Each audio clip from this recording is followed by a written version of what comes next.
Alhamdulillah, Assalamu alaikum wa rahmatullah wa barakatuh. Once again, brothers and sisters, peace and blessings upon everybody who's watching around the world.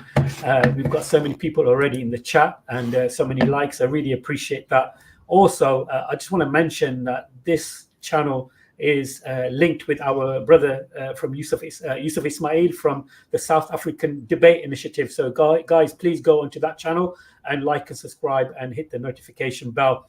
But guys, one thing I really want to emphasize to you all who will be watching this, in the future, is to share the stream. The voice of the oppressed is not being heard.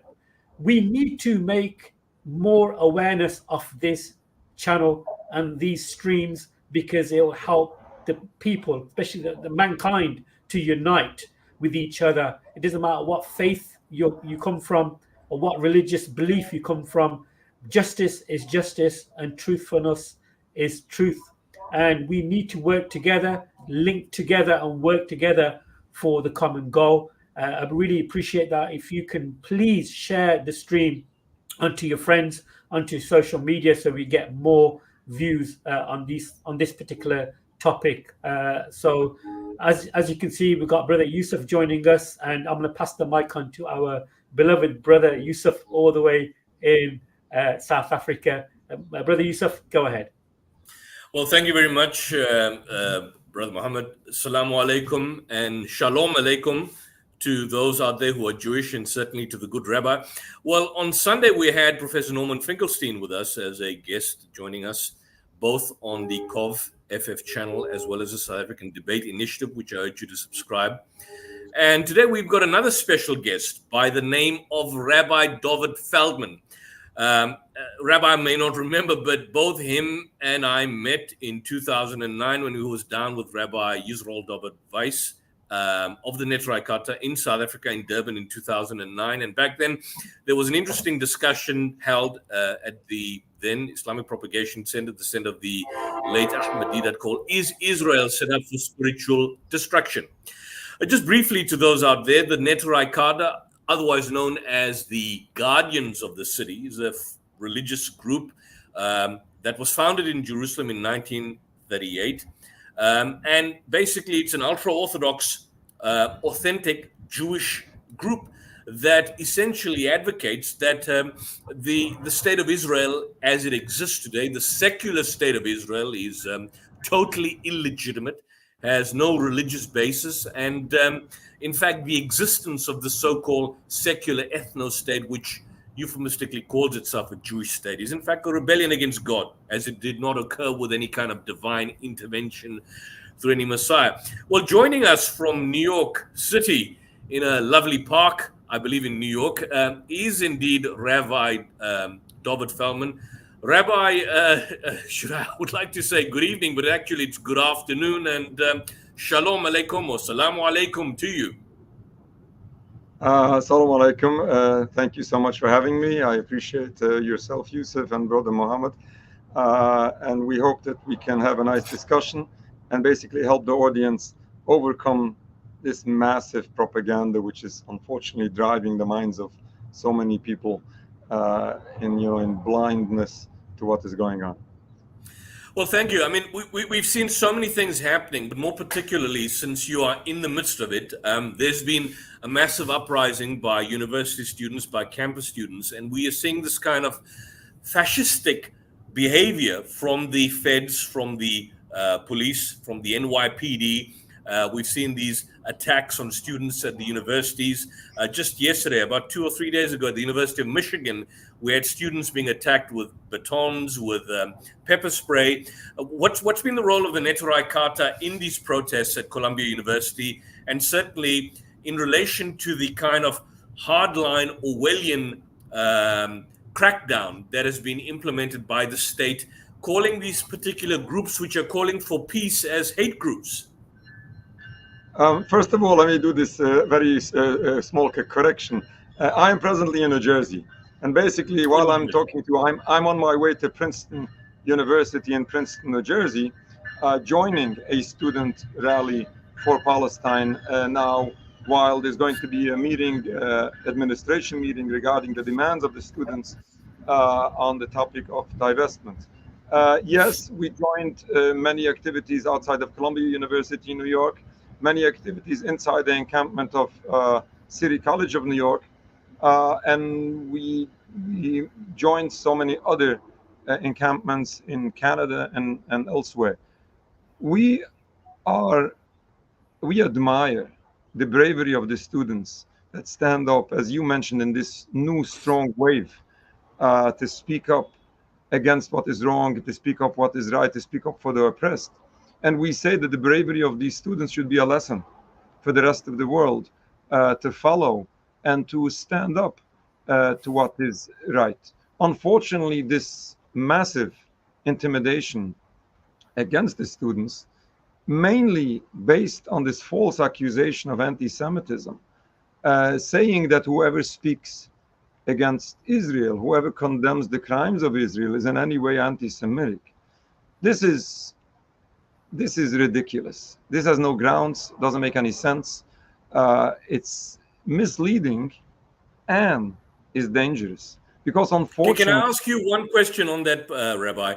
Is that I've seen these reports by people like Hillary Clinton and Joe Biden and a number of other individuals within the State Department, as well as the US government, that have made the allegations that these are hate marches, that Jewish students and that Jews are in fear of these particular marches, and that these particular pro-Palestinian peace marches are indeed anti-Semitic and calling for the killing of Jews. You've been to these marches. Have you seen any of this?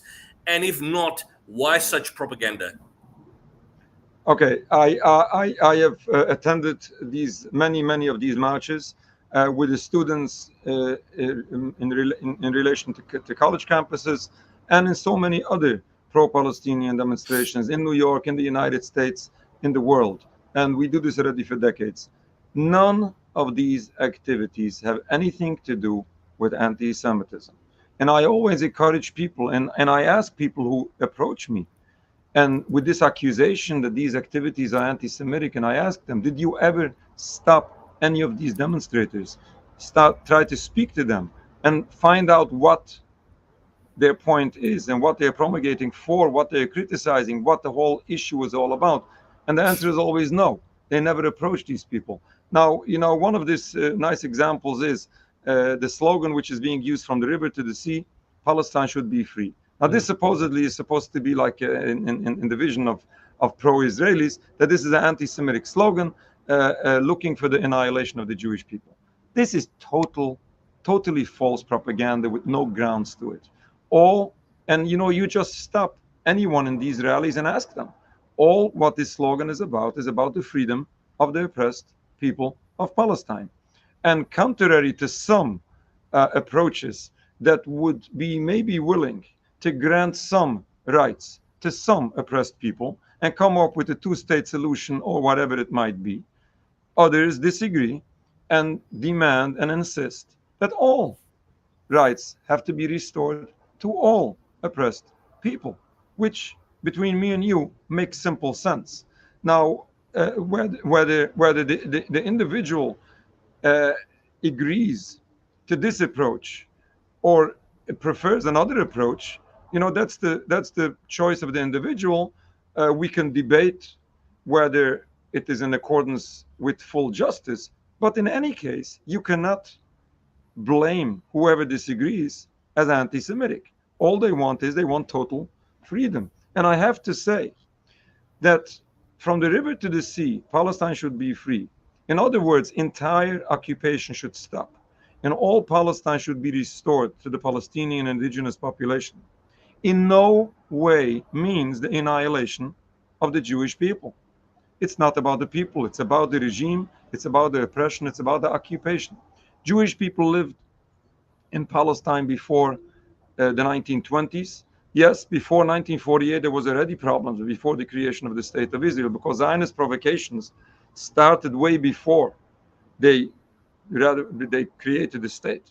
But before the 1920s, Jewish people lived in peace. Jewish people were protected and respected by the Muslim majority in Palestine. Now, there is no basis to say that Palestine has anything against the Jewish people. Yes, they are against the occupation. Yes, they are against a movement which was founded and is run, sadly, by some people from Jewish descent. But it doesn't make the movement Jewish, and it doesn't make the opposition to the movement anti-Jewish or anti-Semitic. The pro-Palestinian solidarity movement is against the occupation of Palestine, against the political state of Israel, which does not represent world Jewry. And this is a whole discussion for itself to understand how far away Zionism and the state of Israel is from the Jewish people. I want to ask you one point on the protest, and then we're obviously going to move on to the substance of some of the other aspects of the discussion. Weeks ago at Columbia University, which is in fact the epicenter of the current movement, not too far away from where you're based, but President Minush Shafiq, in fact, called in the NYPD, which then arrested over 100 students. And we saw images, and then subsequently the same images were replicated at Berkeley, UCLA, where police came, they locked down the campus, and then mainstream media outlets like Fox News stated that the reason why the police were called in was that Jewish students and Jews in general feeling intimidated. Now, from your experience, you're Jewish, you're an ultra-Orthodox Jewish rabbi. Were these protests, did they have a large number of Jewish pro-Palestinian protesters within the actual movement itself? And why such heavy-handedness by some of the campus faculty, leaders, and indeed at Columbia, the actual president? A very good point. Yes, there were many Jewish people in the pro-Palestinian solidarity activities, way more than before. In other words, recently it is growing enormously, the support of Jewish students or Jewish individuals for the Palestinian cause and against the crimes of Israel. But coming back to your point where the Jewish students on campus are being intimidated. Now, we have to be very clear. And I said this many times. I was asked what I have to say to those Jewish students complaining that they are threatened on college campuses. And what I said is as follows. If the individual insists to identify with the state of Israel, if the student insists on campus to raise an Israeli flag, they have to be willing to face the consequences. Obviously, naturally, some people will become upset. Now, this does not mean in any way that these students are threatened. I am not aware of any incident that a Zionist student would be threatened on college campuses. Yes, they might feel uncomfortable. They might face criticism to what they support. They might face opposition to the flag they're raising or the movement they are supporting. But listen, this is the price people naturally understand they have to pay for it. I say, on the other hand, that I disassociate myself from Israel, disassociate myself from the Israeli flag, and listen to this. I attend so many Palestinian conferences. I visit so many Muslim countries. I meet so many Arab governmental leaders or religious leaders, and nobody hates me. I have no problem, no intimidation at all. On the contrary, we as Jewish people face intimidation from the Zionist movement because of the stance of the peaceful and religious stance we take in opposition to the state of Israel. You have been, and certainly in the Neturei Karta has always been for decades a proponent of peace and peaceful coexistence. And that's interesting that you say this, because at I think UCLA at Berkeley, it was the pro-Israeli students that had attacked the encampment.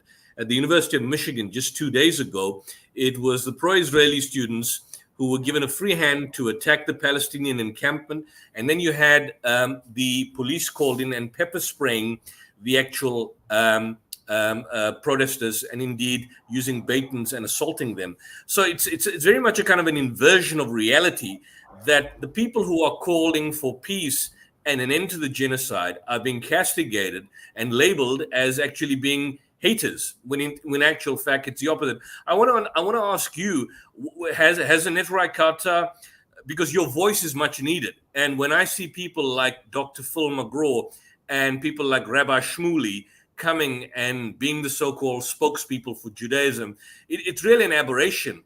Do you not have as significant a voice as a lot of these pro-Israeli Zionist propagandists? And what would you say is the Network Qatar's particular trajectory in terms of confronting and overcoming that challenge? Well, those people have a voice, and they're using their voice, unfortunately, for evil. It was just, when was it, last week, when Rabbi Shmuley had a celebration for Israel on Israeli Independence Day in Times Square, and we were standing next to it on the sideline, and we protested it. Took him out of his mind, and he had to mention the Neturei Kat a couple of times in his ceremony, because he was so upset. Which, this is exactly why we were there. We were there to make the statement and to have to set the record straight. And people should realize that those Zionist spokespeople are not the representation of all Jews. If some people insist to support Israel, that's the choice of the individual. Sadly, they're supporting the greatest violation, the greatest rebellion against God, the greatest violation of Judaism, and a terrible violation of basics of human rights and oppression of an entire people. But at least the world should be aware that there is a strong voice opposing it. There is a strong Jewish community worldwide who are so upset to all what Israel stands for and disassociate themselves and are embarrassed when Israel or their spokespeople insist to represent all Jews. Would you be willing to debate him? Because Rabbi Weiss is quite a global presence himself, but people like Piers Morgan and all of that seem to be attracting some of the most vile, repulsive, pro-Zionist, and indeed in many instances bad representatives of Judaism to actually present a positive case for Israel. Shmuley being one of them, and then of course you've got a lot of these right-wing evangelicals that seem to be, hogging the spotlight in a manner of speaking, but cool, calm, cogent, articulate voices of Judaism, Orthodox Judaism, like your group and like your members, are excluded by default. Right. But all what we are doing is we are educating, we are helping the people overcome the propaganda, and at least people are aware that this is not Judaism, and this is not a representation of our religion or our people. Fantastic. So let me get to the core of the issue here, is that, and there's different portions of it. I don't generally focus too much on the religious aspect pertaining in my discussions with Israelis. But as far as Jewish religious belief is concerned, that's, the core of our topic, whether Jews have a religious and moral right to a land called Israel. Jewish religious belief, as I understand it, defines the land or a land where Jewish religious law prevailed as being, something that was God-given. So if you look at, for example, in Genesis, Exodus, of course, Numbers and Deuteronomy, as well as later on in Joshua, as I understand it, there is this kind of, according to the book of Genesis as an example, as a starting point, where land was apparently first promised by God to Abraham's descendants. And the text is explicit that there was a covenant between God and Abraham for his descendants. Would I be correct, however, that is the ancient Israelites, and from a genetic point of view, they are different genetically and indeed linguistically from modern-day Israelis? And not necessarily. In other words, the Jewish people, as far as we are concerned, according to Judaism, the Jewish people today are the descendants of the B'nai Yisrael, of the children of Abraham, Isaac, and Jacob.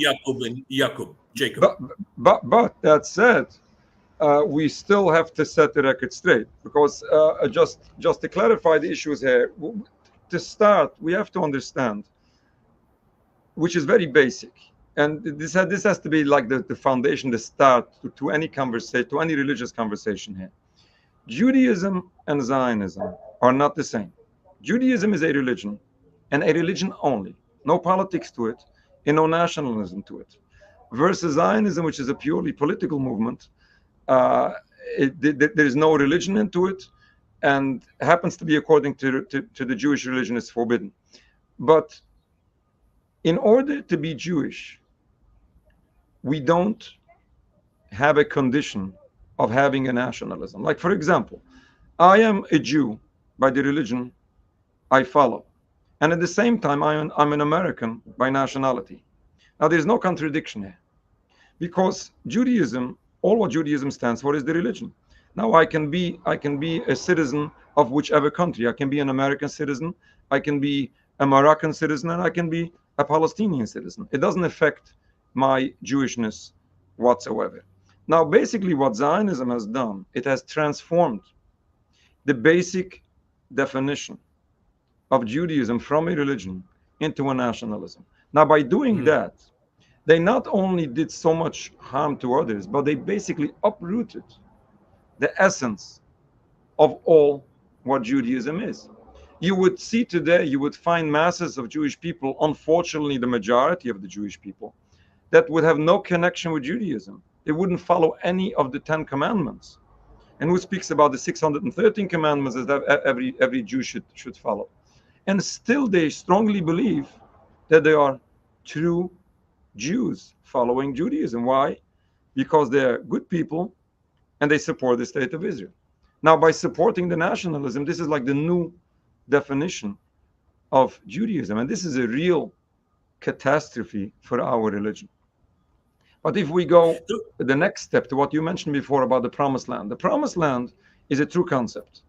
But unfortunately, it's being used, it's being misused in Zionist propaganda. Now, why do I say... Okay, sorry, I don't want to interrupt you on that. Go ahead, I don't want to interrupt your train of thought. Now, why do I say it's a true concept and still is false propaganda? Because they only show you one side of the coin. They don't show you the other side of the coin. And again, what I'm presenting here is very, very basics of Judaism. No disagreements. This was accepted by all Jews throughout all generations, without any exception, until Zionism. Now, the land was promised to Abraham, Isaac, and Jacob and his children.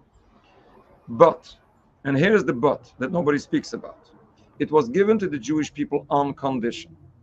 There is a verse which we just read last week on Saturday. Every Saturday we read one portion of the Torah through the year. And last week was Parshas Kedoshim, and we read it's twice in Leviticus, twice the verse which says, "And the land should not reject you because you defile it." God placed the Jewish people in the Holy Land on condition that they keep themselves and the land on the level of holiness God requires of them. Otherwise, they would be expelled from the land. This condition was made in the first place several hundred years after the Jewish people were brought into the land. And by the way, according to Judaism, the Jewish people were brought into the land by miracles, by God, and not by their physical power. This is basics of Judaism. Now, several hundred years later, God warned the Jewish people through the prophets, you are not doing what you're supposed to. Unless you repent, you would be exiled from the land. Unfortunately, this is what happened, and Jewish people were driven in exile. The temple was destroyed by the hands of the Romans at the time, but again, according to basics of Jewish belief that was accepted by all Jews, that this was a divine decree, God's decree. The Jewish people are required to accept, whether it's comfortable or it isn't, and that we are forbidden to end this divinely decreed exile by any physical means. We are forbidden to fight other nations. We are forbidden to return back to the Holy Land in mass immigration. Individuals are allowed, but not in mass immigration. And we are forbidden to end exile by any physical means. What Jewish people are waiting for. Yeah, please go ahead. So Rabbi, just on that point, again, I don't want to break your train of thought because you've got us, kind of a trajectory in terms of which you're putting it. As I understand, then your point is that at this particular point, at this juncture, from an Orthodox Jewish perspective, Jews are supposed to be in a state of exile. in an exilic state. In other words, the fact that the temple was destroyed by the Romans, and of course prior to that by the Babylonians, is that position has to basically exist until the reemergence of the Messiah. Would I be correct? Correct. And this will only happen by God himself, without any human intervention, without any human power. Whatever is done by human power is haram, is non-kosher. It's haram. So here's the thing. Now, it's already established that Zionism per se is a kind of a secular nationalist movement, and I think the kind of realization of the Zionist dream, particularly by people like Theodor Herzl in his book Der Judenstaat, a lot of the earlier Zionists, the earlier hardcore developers of the ideology of Zionism, it's now universally established that they were largely a-religious. They were not practicing Jews. A lot of them were atheists. I think Herzl himself was an atheist. Chaim Weizmann was not a practicing Jew. Netanyahu presently is not a practicing Jew. And in fact, surveys seem to suggest that many Israelis today are very secular in outlook and lifestyle. In fact, the largest gay pride parade festival in the world, one of the largest indeed, is indeed in Israel, in Tel Aviv. But here's the issue, is that despite that being the case, that this is largely a secular nationalist, indeed one may argue an atheistic movement, a lot of Jewish Zionists, and indeed a lot of evangelical Zionists, and indeed a lot of secular atheistic Zionists still variously make that claim, strangely enough, that and Netanyahu himself has seen this, and I've seen this in an interview, they make the claim that Israel, the state of Israel, the national state of Israel, has a title to the land by divine right, or by a theological, historical, and a kind of a moral grounding of attachment to the land unique to Jews. And that idea is basically justified by means of invocation of the ancient religious text, whether it's a Talmud, whether it's the Old Testament, which you clearly pointed out is not justifiable. My point is, how does one explain this dichotomy, the dichotomy in the idea that it's a secular, fundamentally extremist, but predominantly atheistic Zionist ideological underpinning that is justifying its very existence by appealing to religion, when indeed it is an irreligious ideology? How does one explain this conundrum? Now, this is a very strong point you are making, because what we are seeing is, and I say this all the time, we have a secular movement which doesn't even claim to be religious, and as you say, some will argue it's not only secular, it's heretical, and this is what we are saying. And this very same movement is misusing that religion that they choose not to follow, and they misuse it in order to justify this forbidden movement and this criminal movement. Now, this is a total hypocrisy, and I apologize for not being able to explain this, because there is no way to explain this. This is hypocrisy, and people should realize how hypocritical all of this is. If they choose to be secular, then let them come with some secular arguments. Let them come with some legal arguments. If they want to use religious arguments, then they have to follow the religion in its entirety, not pick and choose. And then we have to sit down and study what the religion teaches. Now, I have to add to what I said before, that in addition to this very basic violation of basics of Judaism that I mentioned before, all of this was wrong, and all of this was opposed by the Jewish leadership way before anyone imagined that this is going to affect human beings. Because originally this was supposed to be supposedly this land without a people, for the people without a land. It'll bring peace for everyone, helping the oppressed Jewish people. Everybody is going to be happy, and it's going to be peaceful with everyone. And even at that time, this was vehemently opposed by the vast majority, almost the entire Jewish leadership at the time. But it took some time to realize how criminal this is and how oppressive this is. And I always say, it's not only what was done to the Palestinian people is not only a blatant violation of international law, of basics of human rights. These are violations of Judaism, because killing and stealing, oppressing an entire people, all of this is not acceptable in Judaism whatsoever. Now, this is unacceptable. This is anti-Jewish, and we're just coming back to that very same point, that you're having a secular or a heretical movement misusing a religion to justify a movement which is so contrary, in whichever way you look on it. It is in total contrast to the basics of Judaism. So if for example that is the case, that is predominantly that Zionism as an ideology is dominated by forces of a secular, atheistic, nationalistic basis, then I mean this would be a classic example of the Jewish religion being used as a kind of a tool for political expediency.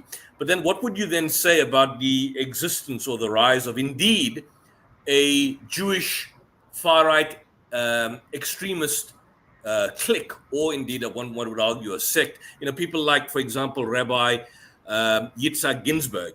He's, for example, made the point, I think in the 90s, he's written about the kind of historical entitlement that Jews have to the whole land of Palestine. I mean, the whole land of Israel. You know, his idea about the Jewish control of that land has obviously, you know, cemented the idea for some kind of popularity within, you know, the West Bank settlements, you know, which they call Judea and Samaria. But these people like him and many others, you know, Meir Kahane and all these individuals, where would you put them in the spectrum? Would you categorize them as aberrations of Orthodox Judaism, as kind of you know, extremists, or the ISIS variety of Judaism? How would you categorize these religious figures? Well, certainly I will say so. I will say that they are the far extreme radical segment of the religious Jewish people. It doesn't mean that I'm going to judge each individual. So many people unfortunately don't know any better. They were so indoctrinated into their approach by others, again. But regardless whether we can judge the individual, this movement is in no way representing Judaism.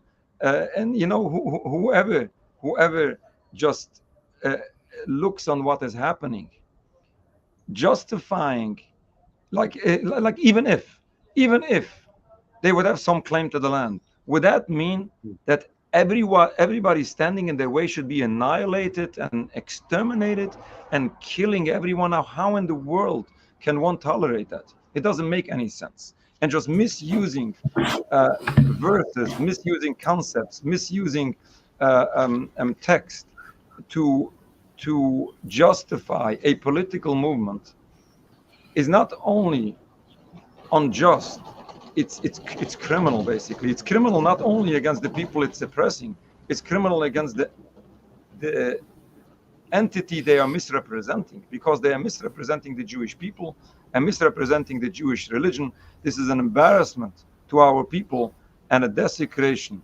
of God's name. Can I just add something, if you don't mind, Yusuf? Rabbi, sure. You mentioned something very profound, and it really hit me to the core, because we have the same kind of verse in the Quran in Surah Ma'idah 5:32, and this verse is actually addressed to the children of Israel. Whoever kills an individual without any justice is like killing all of mankind. Whoever saves one life is like saving all of mankind. And this is in Surah Ma'idah in 5:32. And it actually is, we decreed upon the children of Israel that whoever saves one life is like saving the whole of mankind. And whoever kills one person without unjust cause is like killing all of mankind. And like the verse that you mentioned really kind of like mirrors the verse that we have in our scripture. So we are on the same page as you are. Sorry, Yusuf, I just wanted to add that because I really kind of like was a profound verse that the rabbi mentioned. So guys, go ahead. It says in Judaism, Whoever saves one life is like saving the entire world. Yeah, that it mirrors exactly what you've got there. The Quranic, in fact, that's what the Quran states, that it was ordained, God ordained to the children of Israel, and you've got parallels of that within your particular scriptures, and indeed the Talmudic literature itself. And that takes me to the point, the kind of systematic massacre, the clear genocide that we've been seeing, the fact that there's this brazen lack of care and concern, the callousness that has been employed by a lot of these Israelis in killing, in exterminating Palestinians and Palestinian children.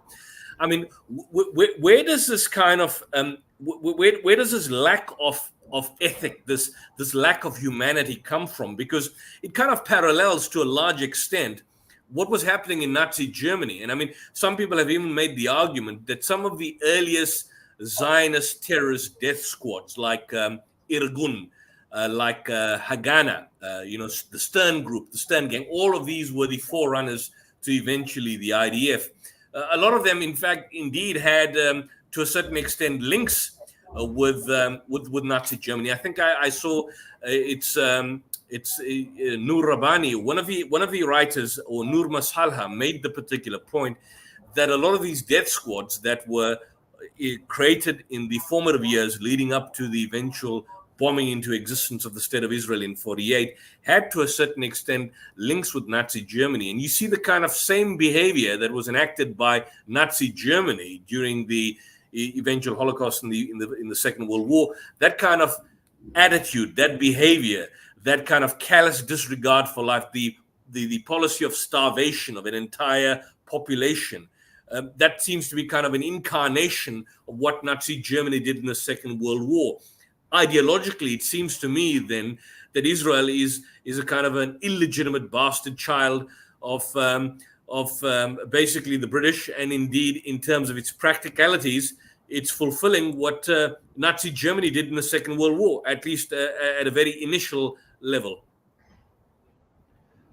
Now, to explain how these people get to this far extreme level,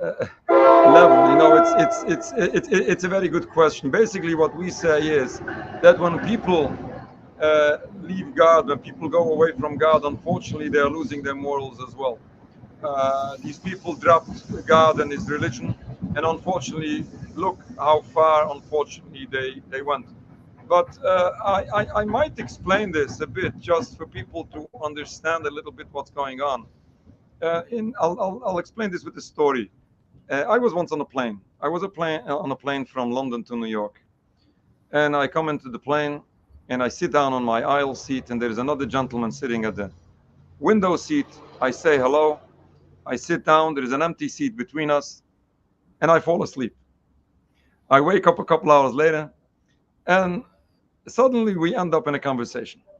Oh no, it started by there was a Haaretz newspaper on the seat between us, and I realized who my neighbor is. He's obviously a Zionist.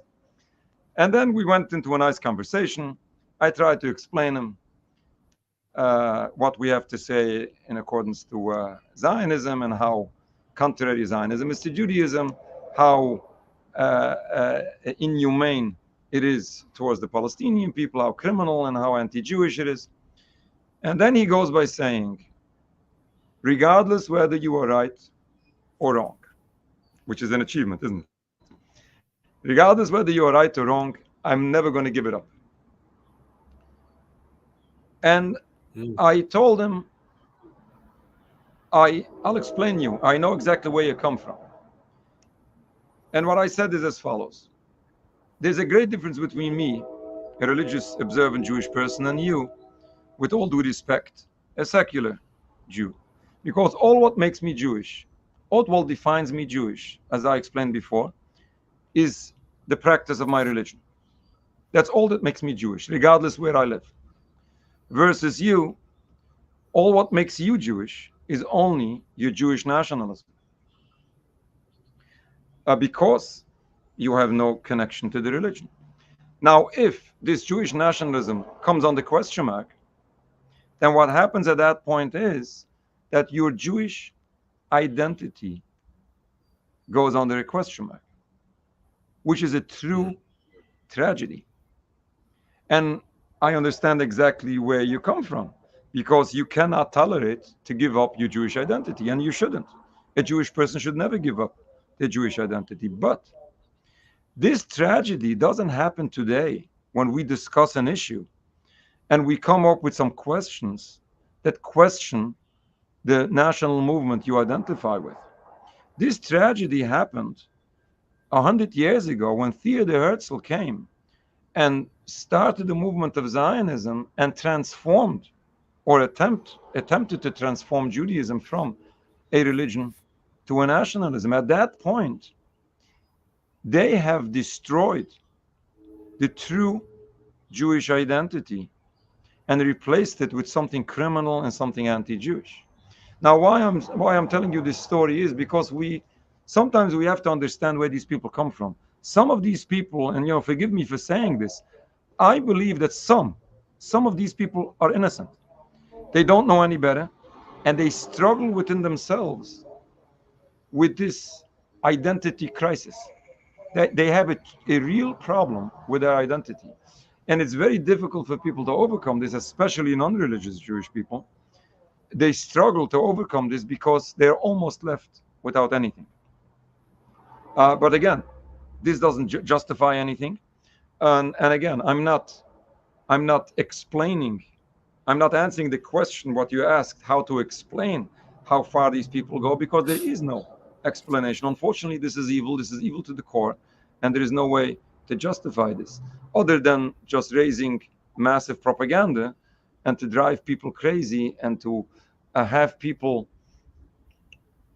just blindly support Israel without thinking, without analyzing anything what is taking place. Just on the interesting point that you made, and I want to kind of pick your brains on that particular issue, is I understand that modern Jewish religious tradition, at least from the Israeli point of view, may not make this particular distinction, but does the Torah, as I understand on my reading of it, particularly the Pentateuch, does it, from your perspective, make a distinction, and certainly applying it in the modern context, between a religious, national, racial, or ethnic identity? Because, the problem that I seem to be having is that whenever, for example, when Netanyahu describes himself, or extremists like Bezalel Smotrich, or the far-right fanatic terrorist Itamar Ben-Gvir, they describe themselves as Jewish, but not just in religious terms, but also racial terms. But would I be correct, Rabbi, that being a Jew is not a racial definition? It's a religious definition. It's not a national ethnic definition. If you look at the writings of Arthur Koestler and so on, you had the Khazarians converting to Judaism, but they were Caucasians. Would I be correct that distinction should be there, but in the Israeli context, it doesn't seem to exist? You are exactly right. And as I said in the beginning, all what Judaism is about a religion. There is a quote from Rabbi Sadi Gon, one of the very great Jewish scholars going back hundreds of years ago, and he said, "Ein emusaini imo elo b'Torah." Our people are a people only by the Torah they follow. This is all what makes us Jewish. Yes, there is a concept, and we have to be careful here how to present this. There is a concept that if one was born from a Jewish mother, they are automatically required to follow Judaism. But that's not the definition of a Jew. The race is not making the person a Jew. It happens to be that the Maimonides, who was one of the greatest scholars in Jewish history, he writes that if a Jewish person lacks the belief in one out of the 13 basics of Jewish belief, that individual is no longer considered part of the Jewish people, which doesn't mean that he's not required to repent. Yes, he's required to repent. To that extent, he is still Jewish, that God requires of him to be Jewish and to follow Judaism. But as long as he decided not to be part of Judaism, he's no longer part of the Jewish people. Mm. Now, again, as you said, Judaism is not a race. Judaism is a religion. And the Jewish person is the person following the Jewish religion. And what happened is, with this secular movement, dropping the religion in its entirety, or at least partially, they had to have a new definition of Judaism in order to justify their Jewishness. But this is a new definition, this is a new movement, and in no way can represent traditional Judaism, or what, I always say it's my grandparents and your grandparents, all Jews throughout all generations, disagreed with today's how the Zionist movement is presenting the Jewish people or the Jewish identity. And that's really fascinating that you say this, because that core distinction is not known. I mean, you could theoretically have a Chinese Jew. I mean, you had within Palestine, during the British Mandate and during the Ottoman period, you had Arabs who were racially Arabs, but they were Jewish by religion. But, today's society, unfortunately, even in mainstream secular press, they make the racial distinction between Palestinians and Jews, when in actual fact, you had Palestinians, Jews existing. And then the point being made behind this is that it seems to me that you then, the reality of the situation is that you had these atheistic ideologues, people like Weitzman, Hetzel, and all these characters, who were, originally they come from Jewish backgrounds, meaning their forefathers were practicing Jews, but for them, being Jewish was just simply part of their religious heritage, but they were not practicing Jews. They used Judaism, they used the Jewish religion, they used another religious term of kind of importance, Zion, Jerusalem, to coin the name of their movement, which they called Zionism. And just letting the train go by.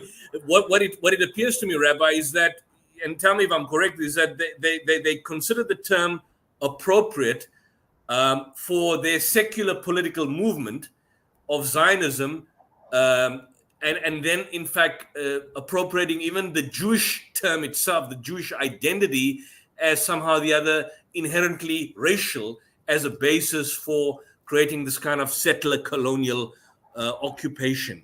Because a lot of them were Europeans, but the aim of Zionism was the basis of creating these European colonial settler movement to live in a land which was anciently occupied by the Israelites. And the only way to justify it was that they appropriate religious terminology for that particular purpose. And right. But again, what they are doing is they're misusing a religion or religious concepts to justify, first of all, a secular movement, which should never be the case. But it's basically justifying the actual violation of that very religion they are misusing. How would you define Israel, the modern state of Israel? Not talking about ancient Israel concept, but the modern secular nation state of Israel. How would you define it in one word? A heretic, criminal, non-Jewish movement, anti-Jewish movement. And when I say anti-Jewish, I mean anti the religion and anti the people. And this is a discussion for itself to explain how bad and catastrophic the movement of Zionism is, not only to the Jewish religion, but to the people.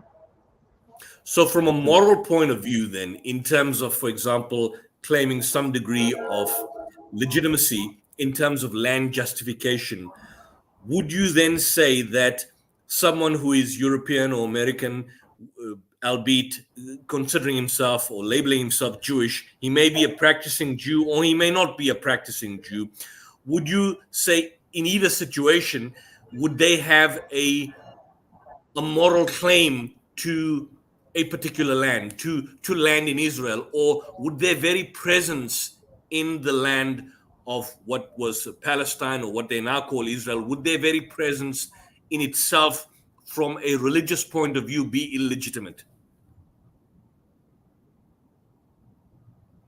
if the question is religiously, no, they have no claim whatsoever.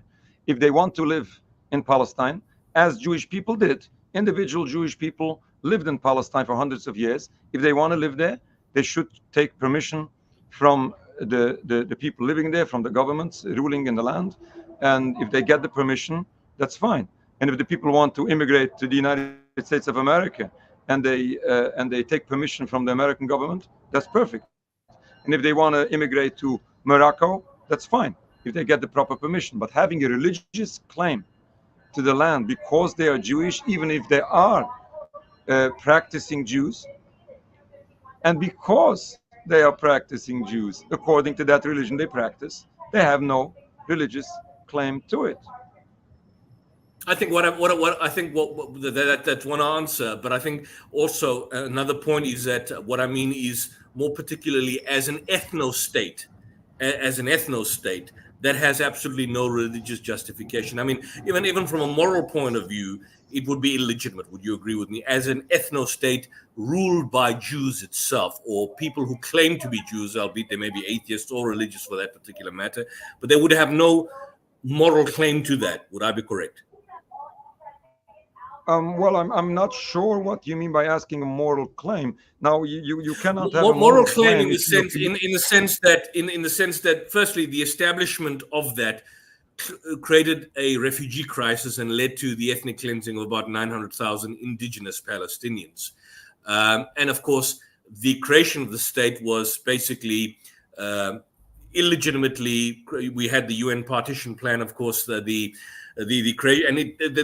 formation of the 1948 borders didn't even go according to that. They took more than what the UN partition plan basically claimed. But I'm saying, leave aside the religion on the one hand. We understand from a religious point of view there's a level of illegitimacy, but from a moral standpoint, in terms of the existence of a nation state, even in a secular sense, would you make the argument that this would be wrongly constituted, that in itself it should be disbanded, that the state of Israel should be disbanded as a secular nation state? Well, certainly, because this was founded on the account of the indigenous population. So many people were killed and so many people were displaced, and this was intentionally done from the very beginning. This was wrong from the very beginning, and there's no way to justify it. Now, this was wrong in the beginning. This has to stop. If we wake up today and we are willing to admit that all crimes that were done is wrong, then we should simply stop all of this. If we want to act moral, then we should be moral people, and Jewish people should act moral, and this is a requirement of a Jewish person. And all of this should stop. There is no moral justification for all of this. Now, let me say, yes, Jewish people went through a very difficult experience at the Holocaust. It was my grandparents, the grandparents of my communities, and the stories in each and every corner where you go amongst our communities, they would have stories from the Holocaust. Yes, Jewish people were desperate at the time, and Jewish people needed a place where to live. But God forbid, on the account of other people, to oppress other people because we were oppressed. And I say this all the time. On the contrary, it's because we know what suffering is. It's because we feel what this pain is all about. We don't want and we shouldn't want to see this happen to anyone. And especially we shouldn't be those committing these crimes. This is ridiculous. There's no way to justify this. What is it, Rabbi, about the state of Israel, or rather, if I could call it Israeli Hasbara, that has for decades, until of course recently, and I believe that there has been a shift in global media, but what is it about the Israeli secular nation state that has been so successful in being able to portray its settler colonial occupation as a kind of a struggle between Jews and Arabs, and at the same time it's enabled it to weaponize and politicize anti-Semitism when justifying its human rights abuses, war crimes, and its crimes against humanity? How come it's been so successful? I think that you answered the question in the very beginning of your words. You said the Hasbara. this massive propaganda machine, which has the microphone already for decades, and at least until not too long ago, they had the sole only microphone, and all what was heard was only the Zionist voice, and then they come with their their version of the story, and the Palestinians never existed. Even today, it's a little bit difficult to believe this, but at least for decades they came with this argument. And then what you're saying, the anti-Semitism accusation, they say that the Arabs hate us and they want to drive us into the sea, and they play on the emotions of the people. And I experience this. I see this amongst Jewish people who don't believe in Zionism, people who are against the Zionist movement. Some of them are still influenced by the fear that the Palestinians want the harm of the Jewish people, which doesn't make any sense, doesn't have no basis to it, and it's pure propaganda. But I have to say that when you're talking about the anti-Semitism accusation and silencing whoever speaks up against these crimes against the movement of Zionism as being anti-Semitic, and we say this always, and especially in the last couple of weeks since this student movement on college campuses, silencing the voice of Palestine, silencing the voice of justice with the accusation of anti-Semitism is not only doing injustice to the students on campus who deserve the freedom of speech. It's not only doing injustice for the oppressed people of Palestine who deserve our voice to speak up for them and to stop the oppression they are going through. This is doing injustice to the Jewish people as well, because when you conflate Judaism with Zionism, when you conflate anti-Zionism with anti-Judaism, you're making a statement. You're making a statement that all Jews, God forbid, support the movement of Zionism or the crimes that Israel perpetrates. And that is basically making a statement that all Jews are accountable to all these crimes. And this is dangerous for Jewish people as well, in addition to all Nakba catastrophe inflicted on the Palestinian people. And it's not only this anti-Semitism accusation, it's basically all what Israel stands for in acting as Netanyahu insists that you call it the Jewish state. He insists that he represents all Jews. Now, by doing that, he insists that all Jews paid the price or face the hatred and the danger that some people from Jewish descent do. And that is dangerous for the Jewish people, in addition to so much calamities and so much catastrophe done to the Palestinian people. And therefore, this is one of the reasons why we say that the state of Israel is dangerous for the Jewish people. And we don't need a state of Israel to protect us, because we can live in Palestine, we can live in each and every Muslim country as we lived before all of this started. We can live in peace, we can be protected as we were protected and respected. We don't want a state of Israel to endanger everyone involved. We have to remember the state of Israel is not only a danger for Palestine, it's a danger for everyone involved, including the Jewish people. Whoever stands up against the movement of Zionism would be attacked, intimidated, tortured, and killed, regardless whether they are Palestinians, Arabs, or Jews. I think it's fascinating you make that point, and particularly with anti-Semitism. And I may just add one thing, that even Arthur Balfour, the founder of the Balfour Declaration, was in his earlier years a notorious anti-Semite.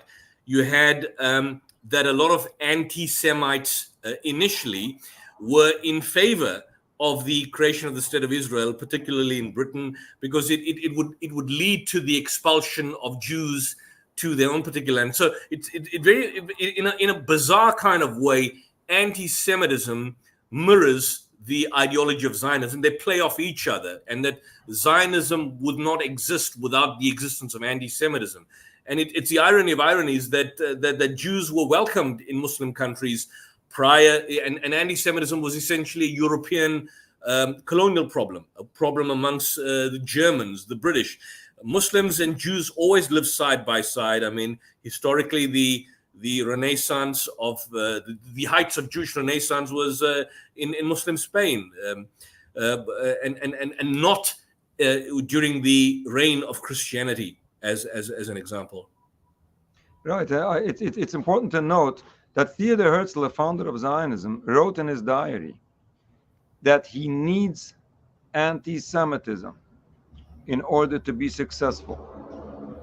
And the Zionist movement did spread anti-Semitism in European countries to make Jewish people uncomfortable and to have them escape and immigrate to their new supposed so-called Jewish state. I just want to ask you one thing, and of course it may be controversial, but and as speakers and both myself, Brother Muhammad, we condemn any kind of attack on anyone, whether it's Jews, Muslims, or Christians. But the common argument has been in relation to the Palestinian resistance and indeed Hamas that it's particularly its military wing, that its whole goal and its whole aim is just extermination of Jews per se. But as I understand, I mean, correct me if I'm wrong, that Rabbi Weiss, and I'm not so sure whether yourself, you've met, would I be correct? You've met with the Hamas leadership, am I correct? In 2009, 2010? Yes.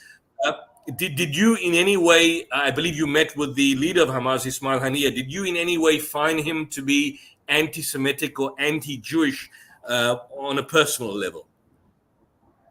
To begin with, I have to say that I'm not a lawyer of any group, and I'm not here to present, to advocate any group, sure, regardless of which side they are. But it happens to be to the question that you're asking. Hamas, in our personal experience, and I say this in public, and I say this to the Jewish people, they have nothing against the Jewish people. And here's the quote that Ismail Haniyeh said to us in a private meeting. And right afterwards, in a public press conference, CNN from the United States was present and they didn't air it. And he said, we are not against the Jewish people. We have nothing against the Jewish people, neither against the Jewish religion. We are against the occupation. Saying that these people are anti-Semitic is purely Zionist propaganda, because the movement of Zionism has no answer to the points that these people are raising.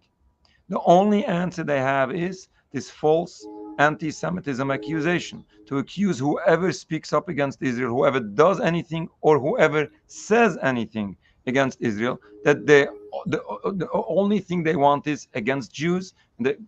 This whole conflict which is going on has nothing to do with the Jewish people.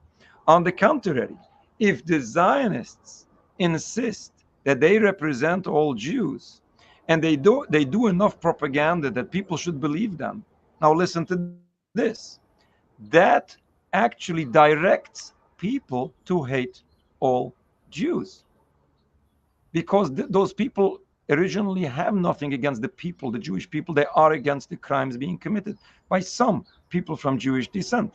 But if you confuse the issues, if you insist that all Jews are on the same page and all Jews support all what Israel is doing, then sadly, obviously, people will hate all Jews. And this is one of the points that we are fighting so strongly against, that we refuse to allow all Jewish people to be misrepresented by the Zionist movement, and we refuse to allow the Jewish religion to be misrepresented by the Zionist movement.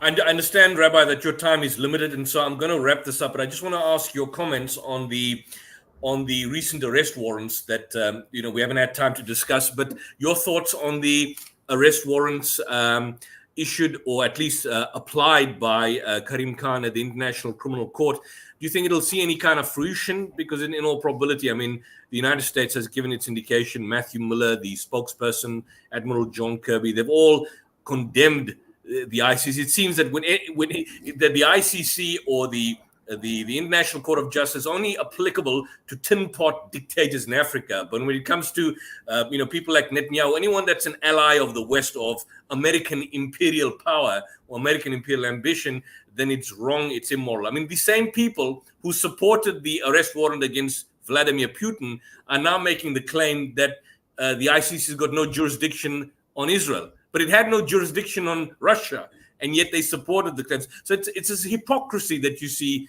manifest large by, I mean, these are really devious, evil people out there that do a disservice to both our religions and worldviews. Now, again, this blind support to Israel is sad and dangerous to all. Whether what's going to happen in the future, whether this is going to be successful, we can only hope that justice will prevail. But regardless what is going to happen, what is a definite positive outcome of all of this is that the world is seeing what is going on. No wonder that people wake up in the last couple of months way more than before. People see what's happening. People see what's happening in Gaza. People see what's happening in The Hague. People see how Zionist propaganda is working, and which is showing for people how wrong all of this is. Now, this is only helping people overcome their past ignorance. How quick this is going to make effective change, nobody knows. We hope that things will move much quicker than it does. But it's the duty of each and every righteous person on planet Earth to do everything they can for God, for humanity, and especially for the oppressed people. Well, I want to thank you for that, Rabbi. It's been a privilege having you. I want to thank just getting the train passed through. I see you in a pretty busy, but I like the sound of the train. I want to thank you for your contributions, and I want to thank your voice that is giving spirit to the voiceless and the oppressed out there.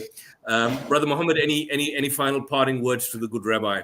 Because I just want to say, yeah, absolutely, Rabbi. It's been an honor having you. The audience have loved you. I have really enjoyed your company, and I'm hoping that we can continue maybe this communication with us, and maybe hopefully we can do something off stage right now. Contact each other on a regular basis. We need to get this voice out, and this is when I done the monologue at the beginning of the show, brothers and sisters. We need to get this message out. This is being smothered by the main media outlets. We need to show this to the world, that Muslims and Jews and Christians can live in harmony and in peace. And the Rabbi is a beautiful example of that. And I really hope you guys in the chat have enjoyed it. Please don't forget to like and subscribe to the show. That's the only plug I'm going to say, Brother Yusuf. But Rabbi, it's been an honor having you. I've really enjoyed this discussion, and it's been a pleasure. Really has. Thank you, Brother Yusuf, and Rabbi. Thank you so much. Thank you, Rabbi. And we support you in you. I believe you're going to a Thank university. You very much. It was a college pleasure to be with you. Thank you very much. You take care. Sure. Thank you very much. It was a pleasure being with you. No, Assalamu alaikum. Thank you. Wow. I think the Rabbi is going to shoot off. I think he's got a protest or a march to go to. So, guys, please follow the Rabbi. I don't know if he's got any social media outlets like X or anything like that. Please check out the Rabbi. It's been amazing, brothers and sisters. You can check out the website, www.nkusa.org. If you want to put it into the private chat, and I can then put it onto the main screen, and then that way people can click onto you. Excuse me again? So if you put it into the private chat, if you want to, and I can cut and paste it and then put it onto the main, I can then put it onto the main screen. Does that help? I will send the link. It's www.netraikarta. It's Anas and Nancy, NKUSA. And then you have links to the social media platforms. Yeah, got it. Awesome. Copy. Yeah.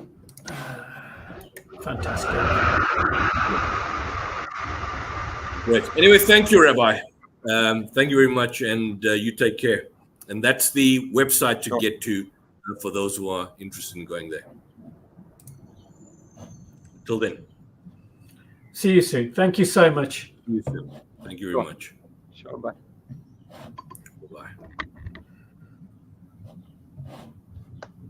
Bye-bye. I'm just going to remove the rabbi because I know he's got to shoot off. But yeah, once again, amazing. I really appreciate his company and his insight. His knowledge is amazing. I really appreciate it. So I'm going to remove him now.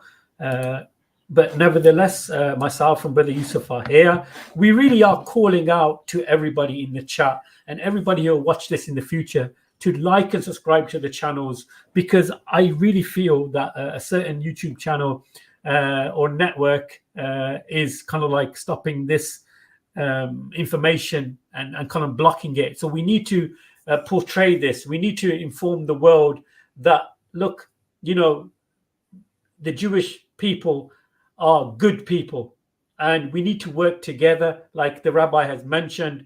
And we have so much in common, and to negate this hatred, we can work together, inshallah. Brother Yusuf, what's your take? That was a really beautiful, mashallah, interview. Indeed, I thoroughly believe we need to give people of this nature and caliber voices, because their voices are being they're being blocked out by the mainstream media. And I think even on social media, on YouTube, the social media space is dominated.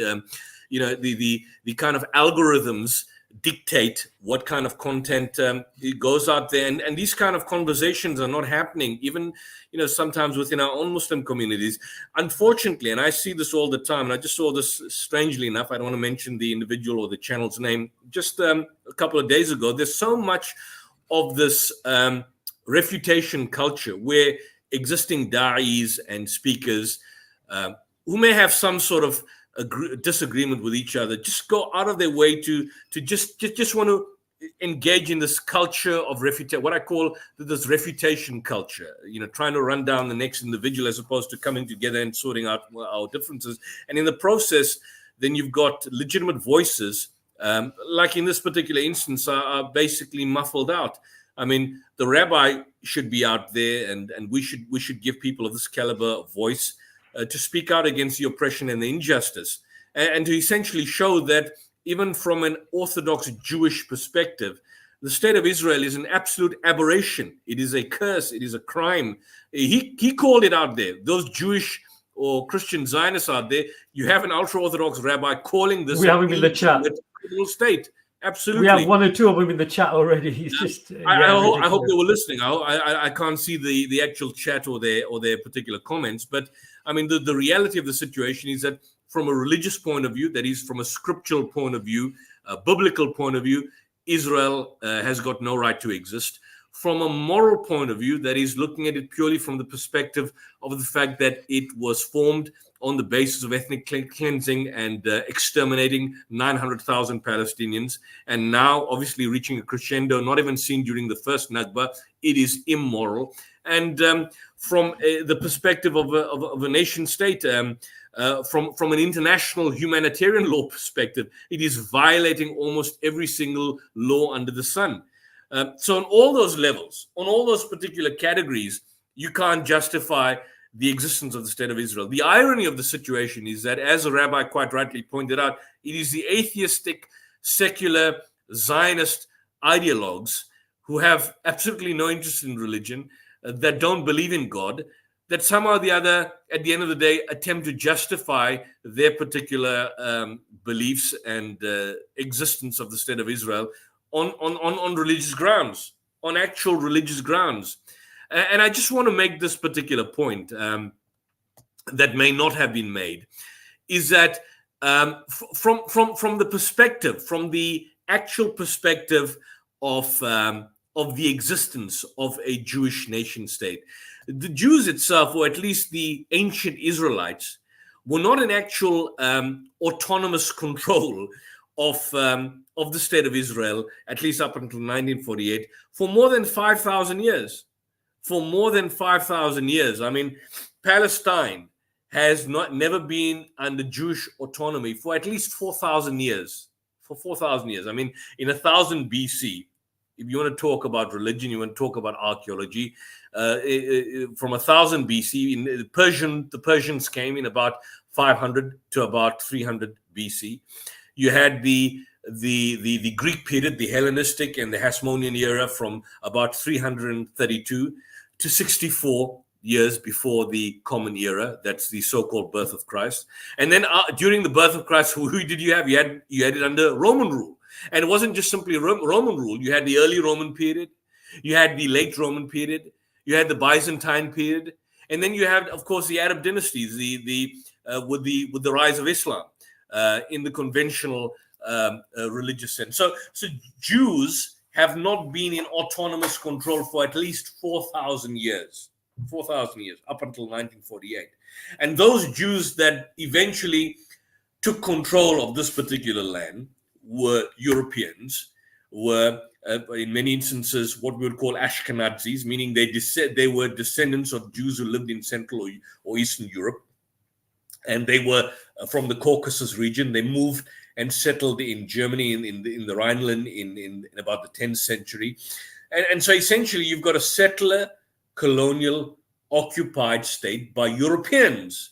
And not surprisingly, therefore Finkelstein and Nur Rabbani and Nur Masalha and even Ilan Pape call Israel and describe it as the last settler colonial outpost in the 20th century. I think the problem with Israel is that its settler colonial occupation came too late. If it had happened in the 17th century or in the 16th century, maybe they would have got away with it, but it was too late. When it was formed as a settler colonial outpost, it was the last settler colonial outpost, and it came and emerged at a time when the whole concept of colonialism had already attained a dirty name. And I think that was a problem with Israel. But as the good rabbi pointed out, there's absolutely no legitimacy to the existence of the state of Israel. And here you've got an ultra-Orthodox Jewish rabbi, folks, those Christians and Jews or Zionists in the chat. You've got an ultra-Orthodox Jewish rabbi who states that the state of Israel as it exists needs to be totally disbanded. And he's met with Hamas. He's met with Hamas. These Jews, these ultra-Orthodox Jews, have met with Hamas. They've met with the leadership of Hamas in 2009. They met with Ismail Haniyeh. And CNN was present in the meeting, but CNN conveniently never covered it. Yeah. So this also belies the actual notion, and I'm not a supporter of Hamas or a great fan of Hamas. I really want to continue with this show for another 20 minutes if it's okay with you. I just need to get myself a cup of coffee and I'll be back in 2 minutes.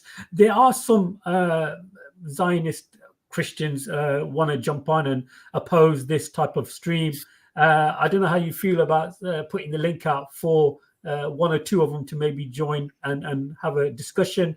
But I'll be back in 2 minutes. I'm just getting myself a cup of coffee, inshallah. Sure. All right, sure. Indeed. Definitely. So for those out there who are basically listening to this particular stream, and we certainly live, Muhammad's gone out for a particular coffee break. Just coming back to the point I'm making is that Israel as it exists is an apartheid state. It's a state that is formed through massacre. It is land that is regularly taken by settlers on the West Bank.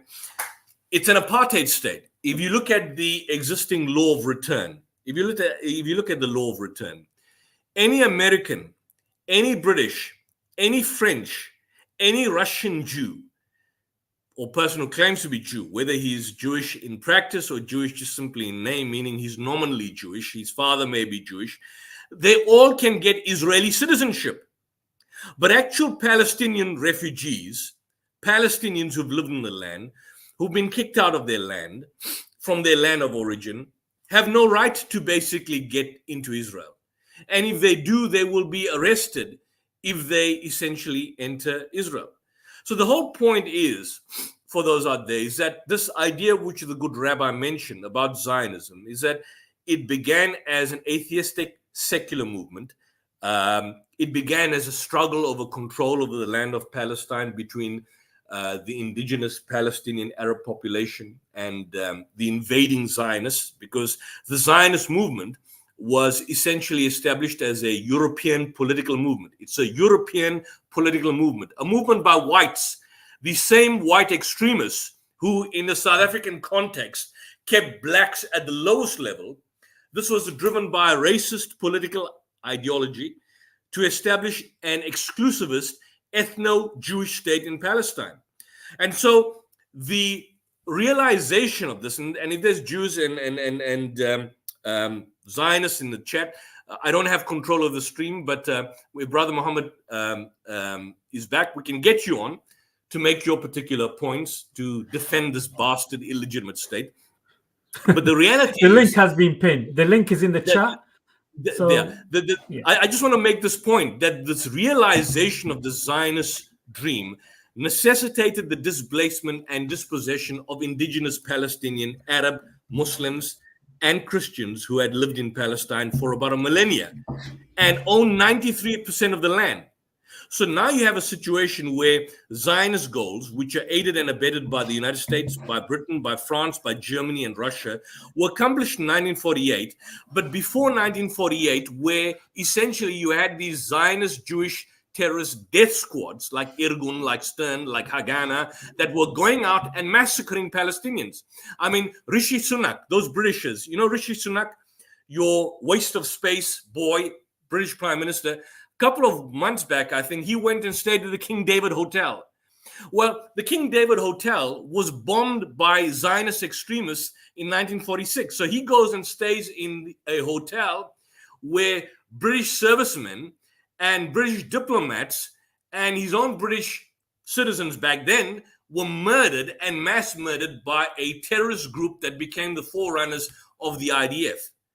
And this is a reality, is that, as the good rabbi pointed out, is that you've got this weaponization, you've got this politicization of anti-Semitism when it's justifying its human rights abuse, when it's justifying its war crimes, when it's justifying its crimes against humanity.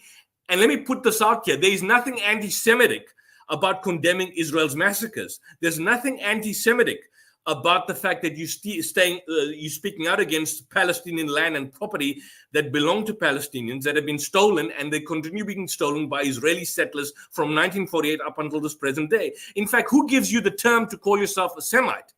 If you're a white European, you're not a Semite. You're not Semitic by any means. You may be Jewish by religion, and you could make the claim that somebody is being possibly anti-Jewish against yourself, but you're not Semitic. The Semites are the people that live in that particular land. So as a European Zionist, as a European Jew, or a person who claims to be nominally Jewish, you have no right to make the claim about somebody being anti-Semite when you're not a Semite in the first place. In fact, I urge you, and I urge some of the individuals, get a copy of the book by Shlomo Sand called The Invention of the Jewish People. It's called The Invention of the Jewish People, by Shlomo Sand, and this, in fact, basically goes on to deal with this in detail, in terms of what has happened, and in terms of how Judaism as a religion became essentially weaponized by this illegitimate state of Israel. So the point at the end of the day is that if anyone wants to come on the stream, the first point we want to need, and we need you to speak out against, is that we need you to condemn the state of Israel for committing genocide. Yeah, we've got a brave soul. Okay, He's known as Adam. He's been on my channel numerous times. I don't think this will end well. But anyway, I'm going to bring you on now, Adam. I know your camera's not working, so we know who you are. I'm bringing you on the stage now. So, yeah, guys, how you doing? All right, we can hear you. Have you on here, mate? Can you hear me now? We can hear you. Yeah, we can hear you. Yeah. Cool. Yeah, just some verses in the Quran. I'd love to go through them, and then maybe you could clarify what they say. Yeah, we can go into the verses of the Quran, but the first thing I want to ask you is, regardless of the verses in the Quran or the Bible, Do you condemn Israel's genocidal campaign against the Palestinians? What do you mean by genocidal? Is firing missiles? Do you know what the definition of genocide is? Are you familiar with the definition of genocide? It's taking out a people, isn't it? Sorry. So right now, my government, the South African government, out of people. Yeah, taking out of a people. My government has basically filed an application to the International Court of Justice on the 29th of December, taking in where it has basically. I beg your pardon? Okay. Do you condemn the fact that Israel is engaging in a campaign of genocide against the Palestinians? It's a simple question. Do you or do you not? I mean, are they taking in Palestinians? Is anyone taking in? Who's taking in Palestinians? Who's taking in Palestinians? Genocide has certain criteria. Number one, killing. Number two, causing serious bodily and mental harm. No. Number three, mass expulsion. Number four, deprivation of access to adequate food and water. And number five, deprivation of access to adequate shelter, clothes, hygiene, and sanitation. But more importantly, Adam, listen to me. More importantly, genocidal statements attributed to official Israeli leaders. Do you condemn that? Okay. It's a simple question, Adam. Do you condemn the genocide that is being committed against the Palestinians by the Israelis? I'm listening to you, bro. You're listening to me. I'm asking you a question. You came on this air no. and you basically made a comment. So I ask you a question before we go in. I've given you a really simple answer. No.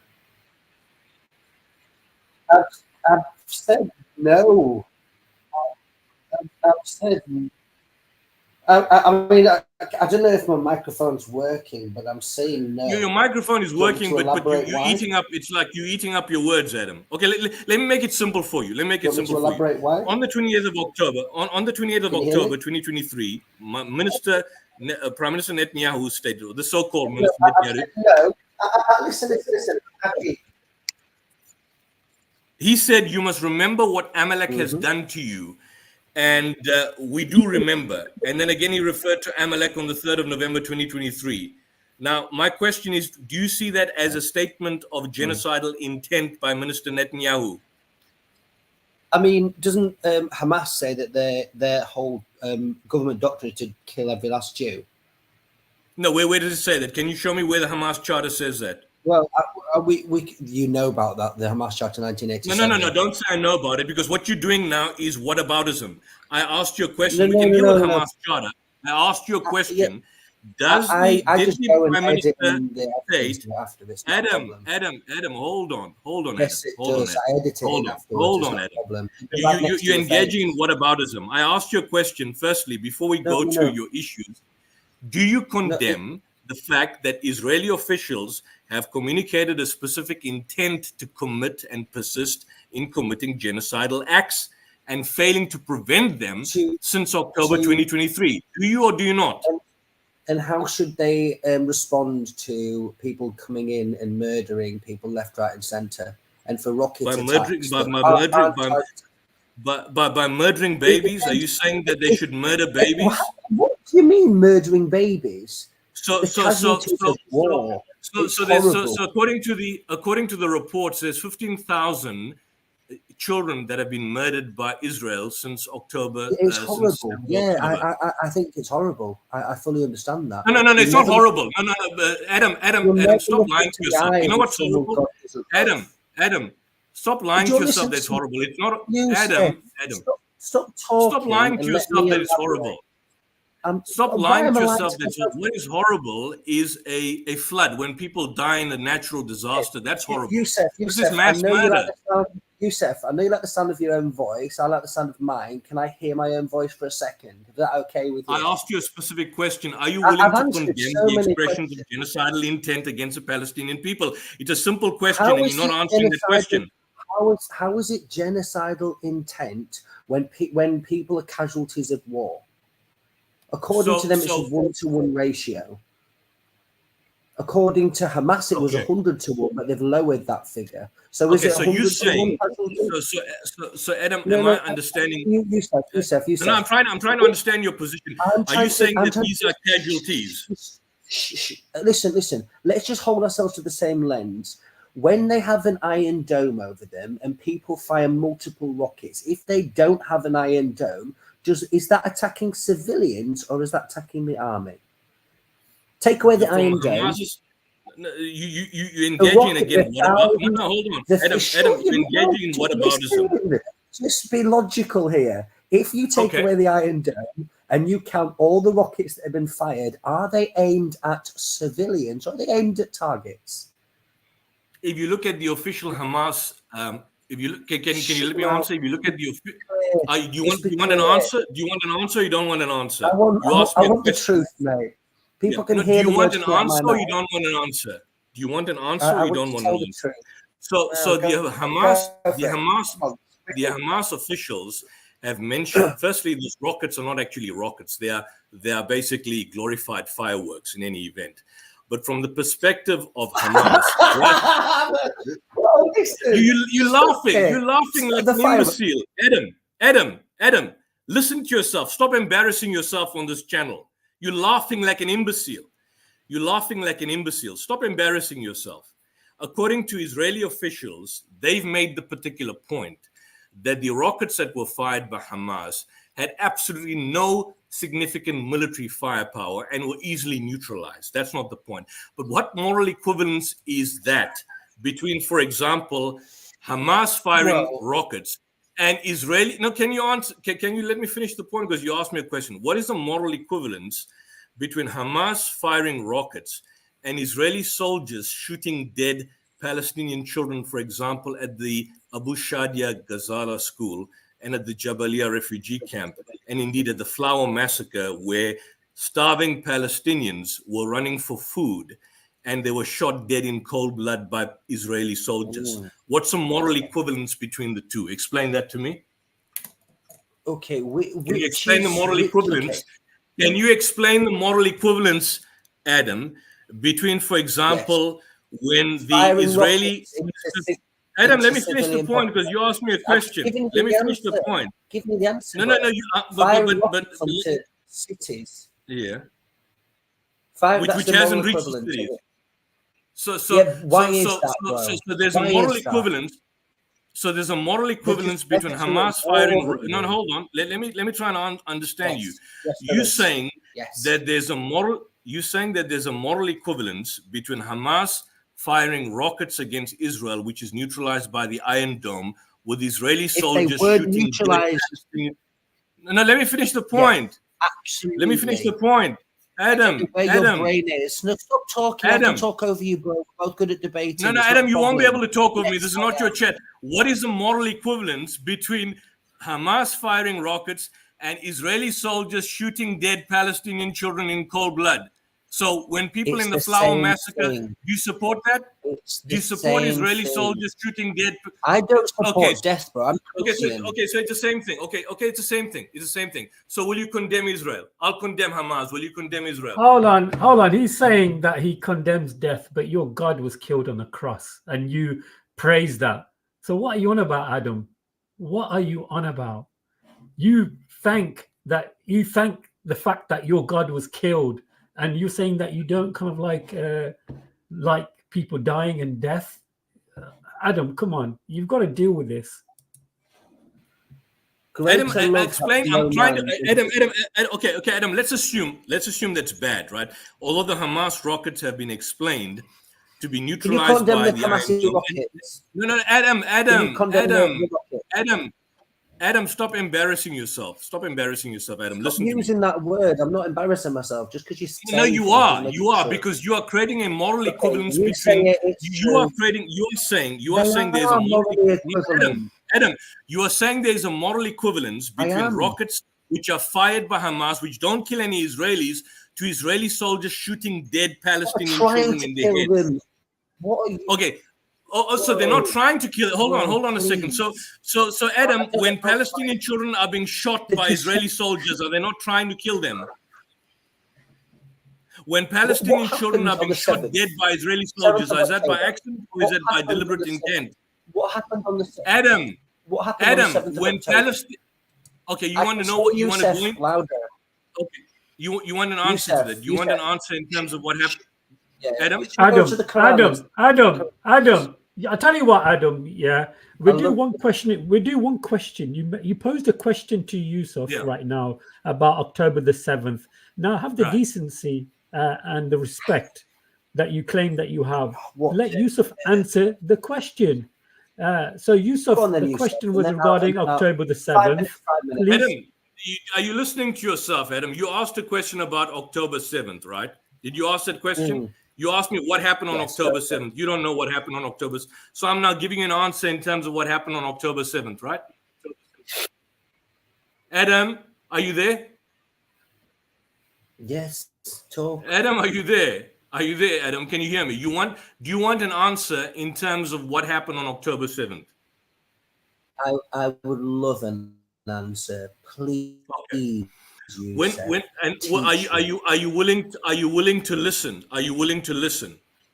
Are you willing to listen? And are you willing to basically teach be me, taught Rabbi? about this? Teach me, I'll teach you about this. I'll teach you. I teach boys like you. Listen to this. So what we were told on October 7th. Sorry? Well, I'm just a few years older than you, so that's fine. Okay. Okay. You sound very young. Okay, so here's the situation. Yeah. What we are told, there's two perspectives. Firstly, we were initially told in the mainstream Western media that Hamas entered from the southern part of Gaza and entered various perspectives and various kibbutzes in Israel and engaged in massacres. And they gave the figures as 4,000. They then mentioned that Hamas engaged in the burning of civilians. They then mentioned that Hamas basically engaged in the beheading of babies. And they then engaged in the propaganda and lie that Hamas basically engaged in what we would call mass rape. Those were the initial stories. Subsequently, no, let me address. You want an answer? Subsequently, those particular elements have been.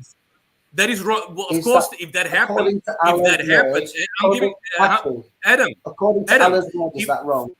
Adam, if that happened, that is wrong. No one from an Islamic perspective. Now, listen to me, Adam. Listen, if that happened, that is wrong. No one from an Islamic perspective can justify that. However, what about Allah's perspective? What about from Allah's perspective? Well, we can justify it from a biblical perspective because Numbers 31, verse 17 speaks about sanguinary warfare and gang rape. But that's another issue. What we do now know is that there were no beheaded. That's Adam, bad, isn't it? Is that okay, let me just share. Let me share this. Let me just say. I just want you to watch the screen here. I just want to share some screen. Are you able to see screens here? Can you see a screen? I can see screens. Yeah. Okay. Let me just share something for you. I'm going to share something here. This is an individual called Yossi Landau. Can you see this? He's a leader of a group called Zaka. Zaka was the leader of Yossi Landau. He's an extremist, a Jewish extremist, and he was in fact responsible for concocting what we would call Israel's worst atrocity propaganda about October 7th. The first point we do realize, number one, there were not 4,000 people killed. The actual figure was 1,139 that were killed on October 7th. Number two, that's the first point. So it's 1,000, that's the exact figure. Number two, out of the 1,139 people that were killed, about approximately 700 were civilians. The rest were military officials. That's number two. The third point, which people now know, is that there were no beheaded babies. In fact, there was only a single baby that was killed in rocket fire. But more importantly, what we do now know is that the story of beheaded babies and the story of basically mass rape or systematic mass rape, which was spread by this individual called Yossi Landau from Zaka, he's now conceded in an interview with Al Jazeera's investigative unit that the dead bodies that he previously claimed to... Let me finish the point, Adam. Let me finish the point. That the dead bodies he previously claimed to have seen in the kibbutz Be'eri were not children. So what I can see is this, that it is lamentable, and certainly we do not support it, that Hamas indeed did shoot civilians, But Israel killed its own civilians on October 7th when they invoked the Hannibal Directive. Because when Hamas was taking hostages away across the border, Israel then invoked the Hannibal Directive, and you have a situation where Israeli officials have confirmed on record by the Haaretz and the Times of Jerusalem that they, in fact, the Israeli military Apache helicopter gunships opened fire and burned, for example, the convoy of vehicles. And so you have a situation where Mark Regev, in his interview with Mahdi Hassan on MSNBC, confirmed on record that there were about 200 bodies that they initially thought were burned by Hamas, but they now realize that they were actually not burned by Hamas, that they were actually Hamas soldiers. How he made the distinction, I don't know.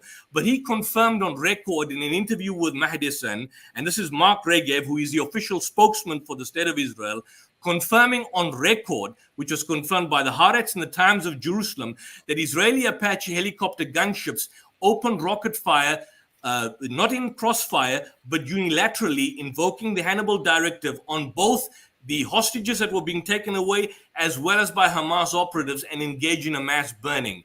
That's the first point. The second point, the mass rapes that people were talking about, there was only one official story that was covered by the New York Times by a journalist by the name of Jeffrey Gettleman.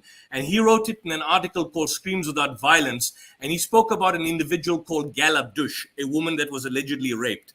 That woman, Gal Abdush, her family members have come out and have condemned the New York Times article on the basis that the official story about her being allegedly raped, her own family have refuted it on the basis that prior to her being shot dead in the crossfire that was engaging on that particular day during the various kibbutzes, she had spoken to them a few minutes before she was being shot.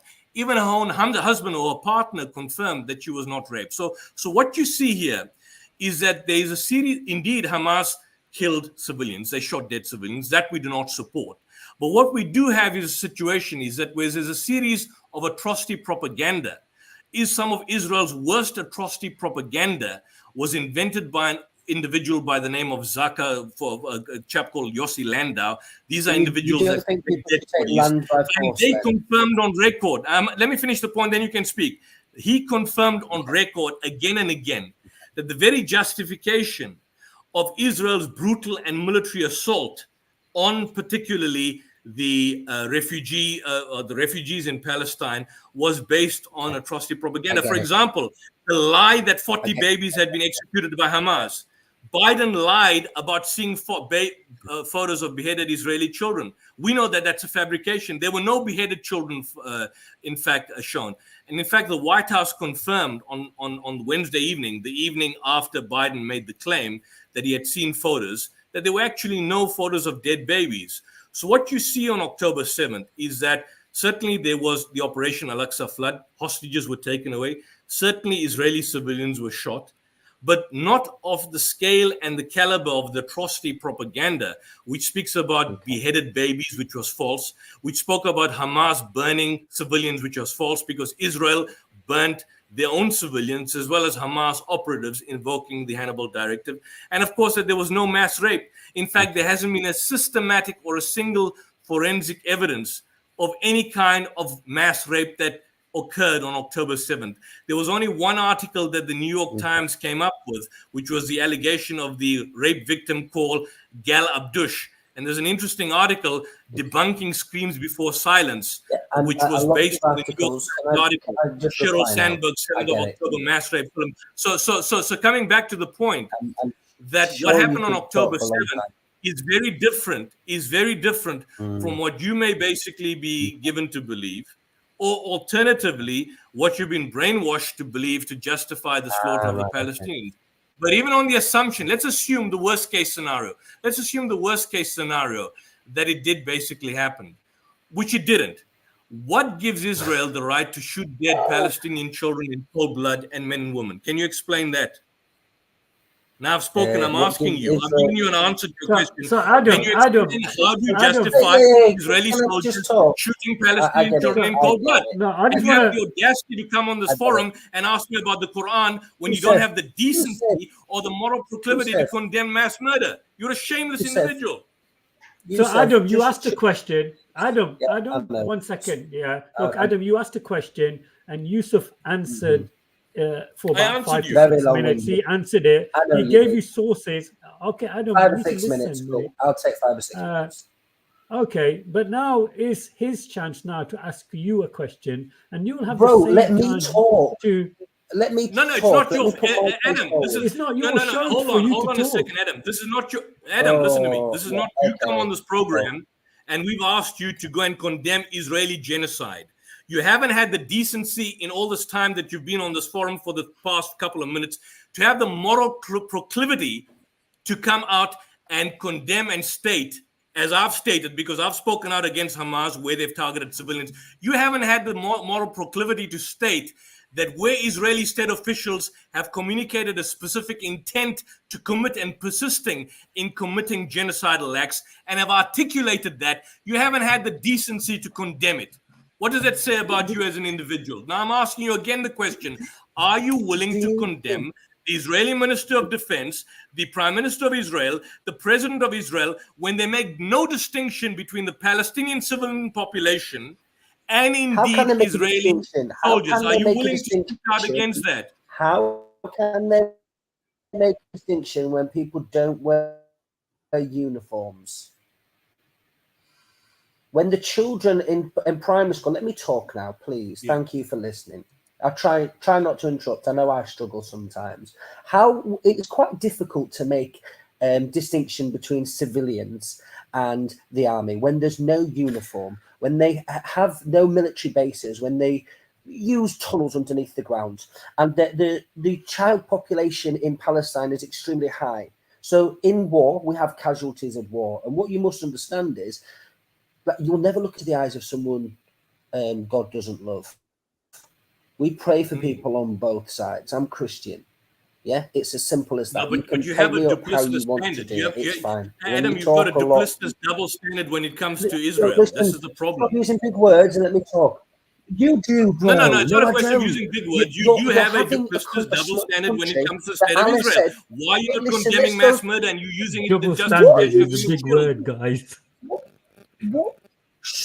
Double standard is a big word, right? Are you saying human shields? Just stop talking and listen, Yusuf. Yes. But no, this is not your forum, Adam. We are entertaining your nonsense on this forum.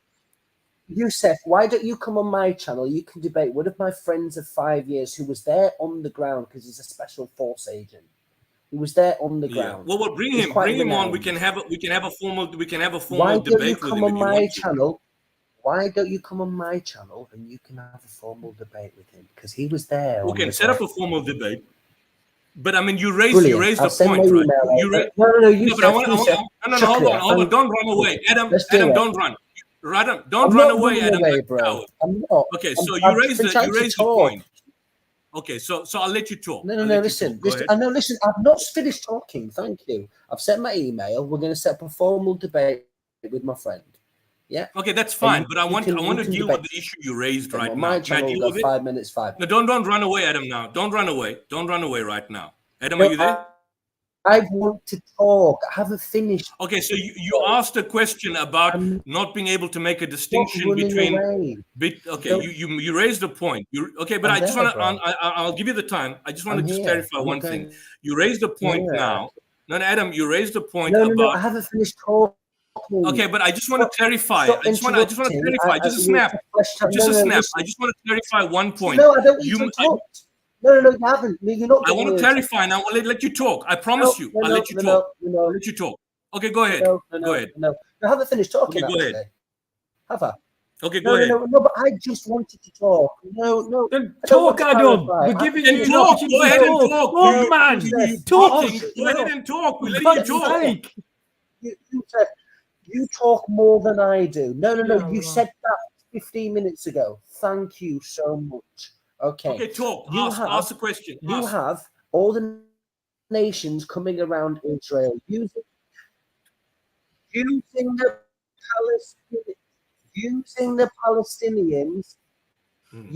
Palestinians as a human shield.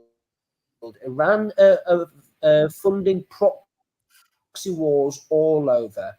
You have all the missiles fired from all over. Okay, do you think that the Palestinians are victims of Iran, are being used as shields and funneled in fighters into that area and using the civilians as human shields, and the countries around them are blocking them from leaving, blocking civilians from leaving that area, causing mass casualties, digging in and fighting out of civilian areas and using them as human shields? Do you believe that they are setting the environment for huge civilian casualties and not letting people escape and causing this through their tactics? Take the floor. Is that your question? Is that your question? Okay, the first point, and that's what I wanted to clarify from you, so we can have a decent conversation on this issue. When you say they are being used as human shields, are you saying that these Palestinian civilians? I'm going to answer you, but it's a snap. I want clarification before I give you an answer. Are you saying that these Palestinians are, and because I'm looking at an objective critique of the human shields charge, because it's a serious allegation. Let me answer you. I need clarification. Adam, are you saying, firstly, just as a clarification, then I'll give you a full answer. Are you saying that the Palestinian civilians... Adam, where art thou? My question to you is, firstly, I'm answering that. I just want clarification, a one-line clarification and I'll answer. Are you saying that from your allegation, are you saying that the Palestinian civilians are being used as human shields by consent or by force? Because if they're used by force, then if for example, as I'll give you an example, just an analogy, if someone is in your house and is holding you up, robbers, and now people can't come inside because they're holding you up as human shields, and then the police come and the army come and they blow up your entire house and kill your whole family, would that be logical and fair to engage in? I'm just trying to understand your position, because if you're saying they are being used as human shields, are you saying they're being used as human shields by Hamas by consent or by force? Because if a robber, I'll give you just one. Wait, Adam. I'm giving you one example. If a robber or criminal, Adam, if a robber or criminal, Adam, I'm going to clarify because I've got a good answer to this. If a robber or criminal comes to your house and holds up your family. Look, they're fighting out heavily populated areas. Adam, I gave you a practical analogy. I gave you a practical analogy because the human shields argument has been totally debunked through legal statements. You are laughing like I'll give you. Okay, you want to hear? You want to hear? You are laughing like a baboon, but I'll give you an example. I'll give you the facts. In 24, okay, let me give you the facts. In 2014. Under the onslaught known as Operation Protective Edge, Amnesty International. 1976, mate. No, I'm going from 2014 right up until now. Amnesty International objectively assessed the charge that was rendered ad nauseum against Hamas. And then in 2019, they were asked to do the same. And they stated that several of the actions which had been discussed, such as storing munitions in civilian buildings and so on, may have possibly occurred in the given circumstances, but they found no authority. They found no authority and no practical evidence demonstrated by the Israeli regime that Hamas authorities or Palestinian fighters directly or physically coerced individual civilians in specific locations to shield combatants or military objectives. In fact, when Amnesty International did the investigation, the irony is that despite the fact that the Supreme Court of Israel prohibits the practice of human shields, Amnesty International found, and I'll give you the article now, in an article report done by the Israeli human rights organization B'Tselem, they made the argument that contrary to Hamas being said to use Palestinians as human shields, Israeli soldiers were continuing to occasionally use Palestinians as human shields during military operations. For example, between 2008 to 2014, B'Tselem and a number of well-informed reporters from the Haaretz newspaper gave 17 documented cases of Palestinian children that were used as human shields by Israeli forces. Do you want to see that particular report by Amnesty International? In fact, I'll give it to you right now. It's a report that's been done in Haaretz. It's a report that's been done by 976 magazine. And No, you can't besides, handle the truth. Yusuf, no, you cannot can't. I'll handle give the it to you truth. now. Adam, listen. You don't want me to scream at you like a child, Adam. You're a 37-year-old man, but you're behaving like a child in nappies. Do you want me to give you the article where the Israeli Information Center for Human Rights in the occupied territories, together with Amnesty International, as late as 11th of November 2017, made the final assessment that it was the Israeli soldiers that were using Palestinians as shields. And here's the one point: even if one were to adopt the Israeli, Adam, please stop jumping. Can you show me any scripture? Can you show me any scripture from your noble Quran that says that land is not for the Jews and the Jews would not return to it and they should not turn back from fighting? Adam, instead of talking nonsense out of your arse, go tell me what Allah said. Adam, you asked a question about human shields. Now that I'm answering you and about what rubbish, your scripture says. No. Come on my channel. We're going to finish this point. No, we're going to finish this point. If you want to have don't let them set you up for a debate with me, because trust me, if you want to have a formal debate, yo, bro, Yusuf, come on my channel, man. We'll go 5 minutes. I will be far less kind with you than I am right now. Yusuf, you have no idea what you're walking into. But I want to just raise this point here. Yo, listen, Mohammed. Even if we were to adopt the... No. Can I just raise this point? Because you raised human shields, now you're jumping. You want a debate? Adam, listen. Hey! Even if you were to adopt the Israeli frame of reasoning about human shields, their justification for killing civilians through the precepts of human shields faces a number of hurdles. For one thing, it's strongly using bad language. He's using bad language. Has he used bad language? Yeah, he did. Yeah. What did he say? The F word, and he said S and all the SHIT word, and he said the F word. Did you say that, Adam? He's backstage. I've put him backstage. So you want to bring him back on? This is a rubbish. Keep him backstage. Keep the scumbag backstage, because if he's going to use violent words, I was harsh with him right now. That's because he didn't want. I just want to raise this particular point with him.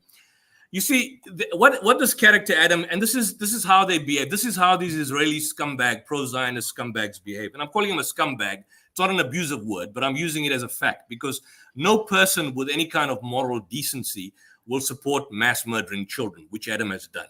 But here's a problem with the human shields argument. Adam is saying that these Palestinian civilians are being kept as human shields by Hamas. So I asked him a question: are they being used as human shields by consent or by force? He couldn't answer that. However, give him the sake of the argument, let's assume they are. That justification for killing civilians through human shields faces a number of hurdles. And the one thing, it suggests that Israeli government actually takes no moral offense to targeting civilians and merely views them as collateral damage, which Adam is saying that they are collateral damage. Essentially, they haven't even entertained the possibility of eliminating the enemy without killing civilians in the process.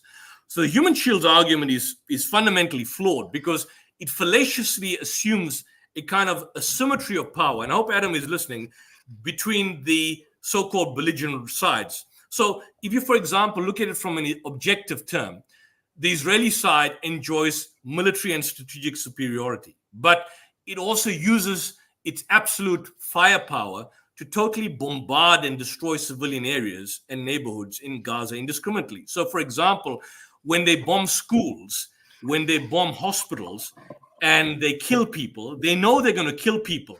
But then to make the argument that this is because they're human shields, it's an immoral argument, because it's illegal under international law. But here's the one point which I wanted Adam to see, and I hope I can share this. I'm going to share. I've booted him from the studio. He's writing rubbish in the chat now. This is Adam. This is the Christianity, the true face of Christianity coming out right now. Yeah, this is a true face. This is how Christians behave when they are basically caught out. I mean, as you can see, once I started asking him about the human shields, he then has the audacity to ask a question about where in the Quran does it say Jews have no right to occupy the land or to take over. You know, this particular What individual. kind of argument is Yusuf, this? Where in South Africa, where in the Quran does it say that I, as an Indian, have no right to be in South Africa? I mean, this is a kind of garbage and hogwash that we have to put up with. But I want to. The horrible thing is, Yusuf, I just want to interrupt you. Yeah. He posted a verse in the chat, and he adds "i.e. Palestine" in it himself. But the term Palestine is not even in the.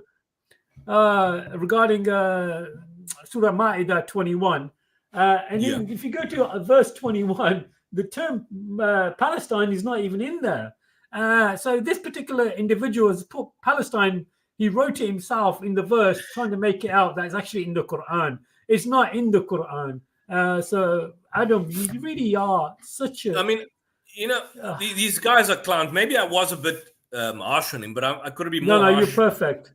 You're too soft on it. But the problem that I've got here, the problem what I've got, which is this issue here, and because the aspect, the allegation of the Quran, I mean, that's absolute rubbish in any event. But the one point that comes out very often is the aspect of the human shields. That look, these are collateral damage. I'll give you one example. And Adam, if you're listening to this, I hope you listen carefully. Israel possesses a particular special unit.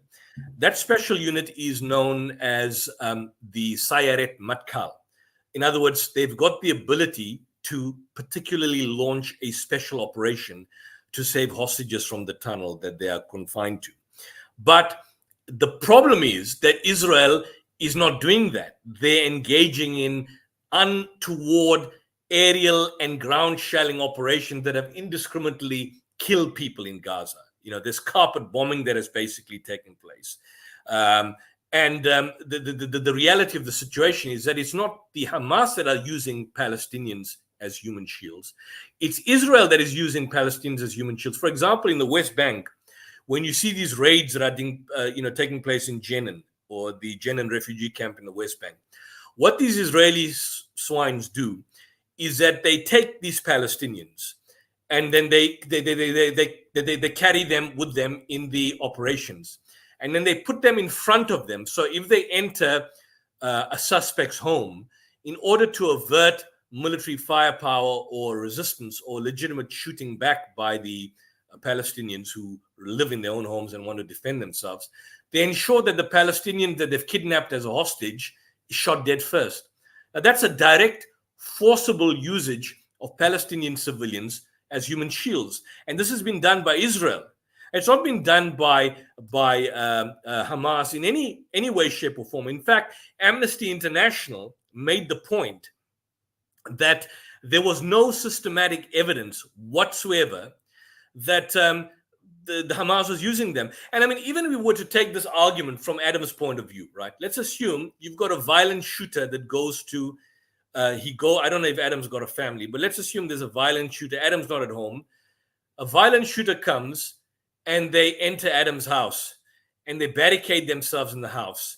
And then they take all Adam's family hostage, his children hostage, his mother hostage, his children, his wife hostage. And then in response to that particular crisis, you've got the British police and you've got the British Special Forces and you've got the British Army. And they decide that, look, you know how we're going to basically get rid of these particular robbers and criminals in Adam's house? They're going to blow up the whole house. Now, what would Adam say if they were to do that?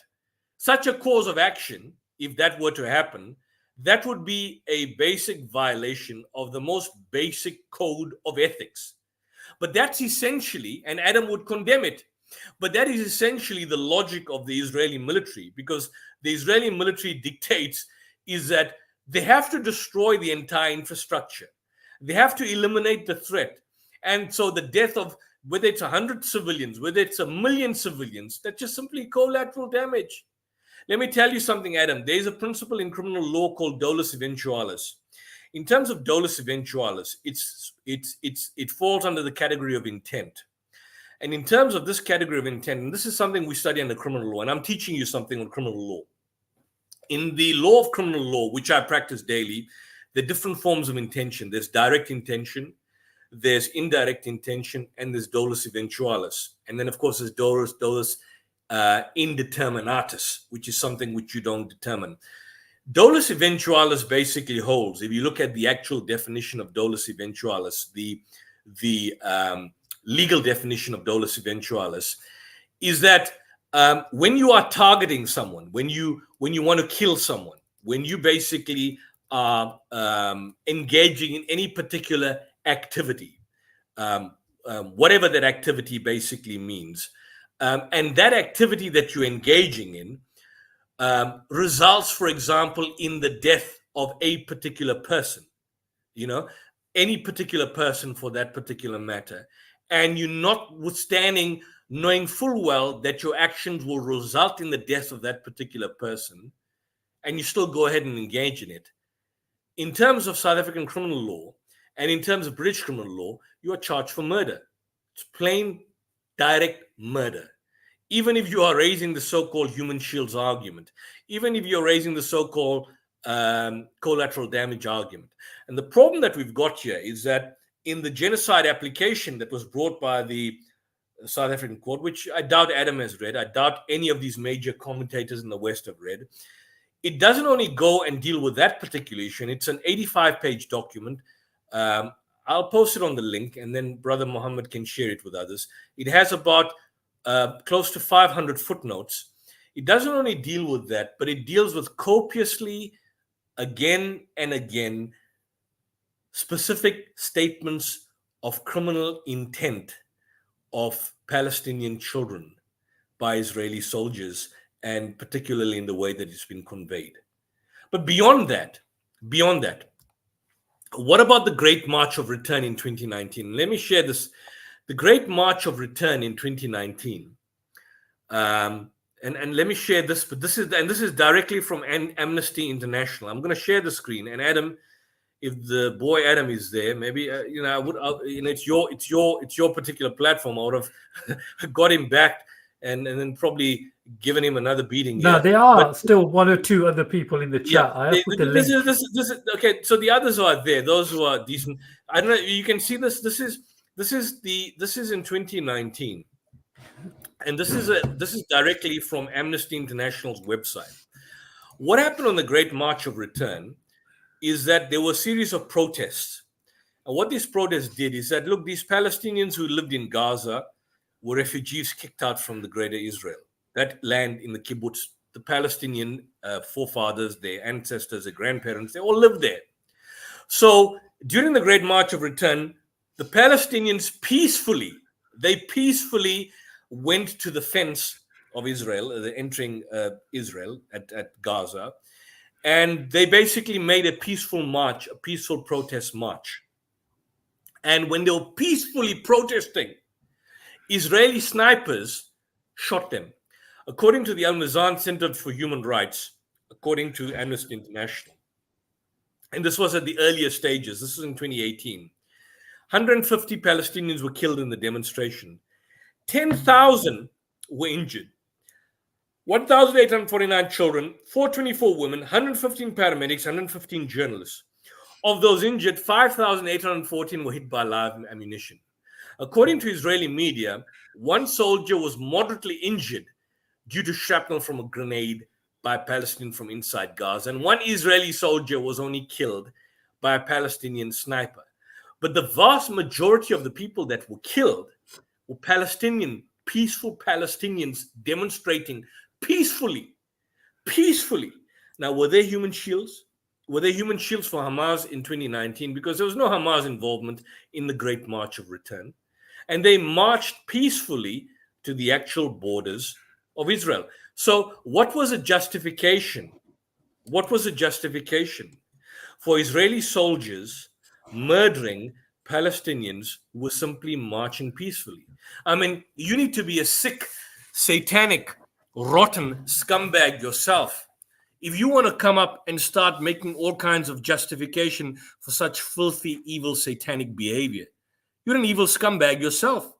I mean, anybody who justifies, for example, Jeffrey Dahmer killing his victims and dumping their body parts in his fridge, and he says, look, Jeffrey Dahmer was essentially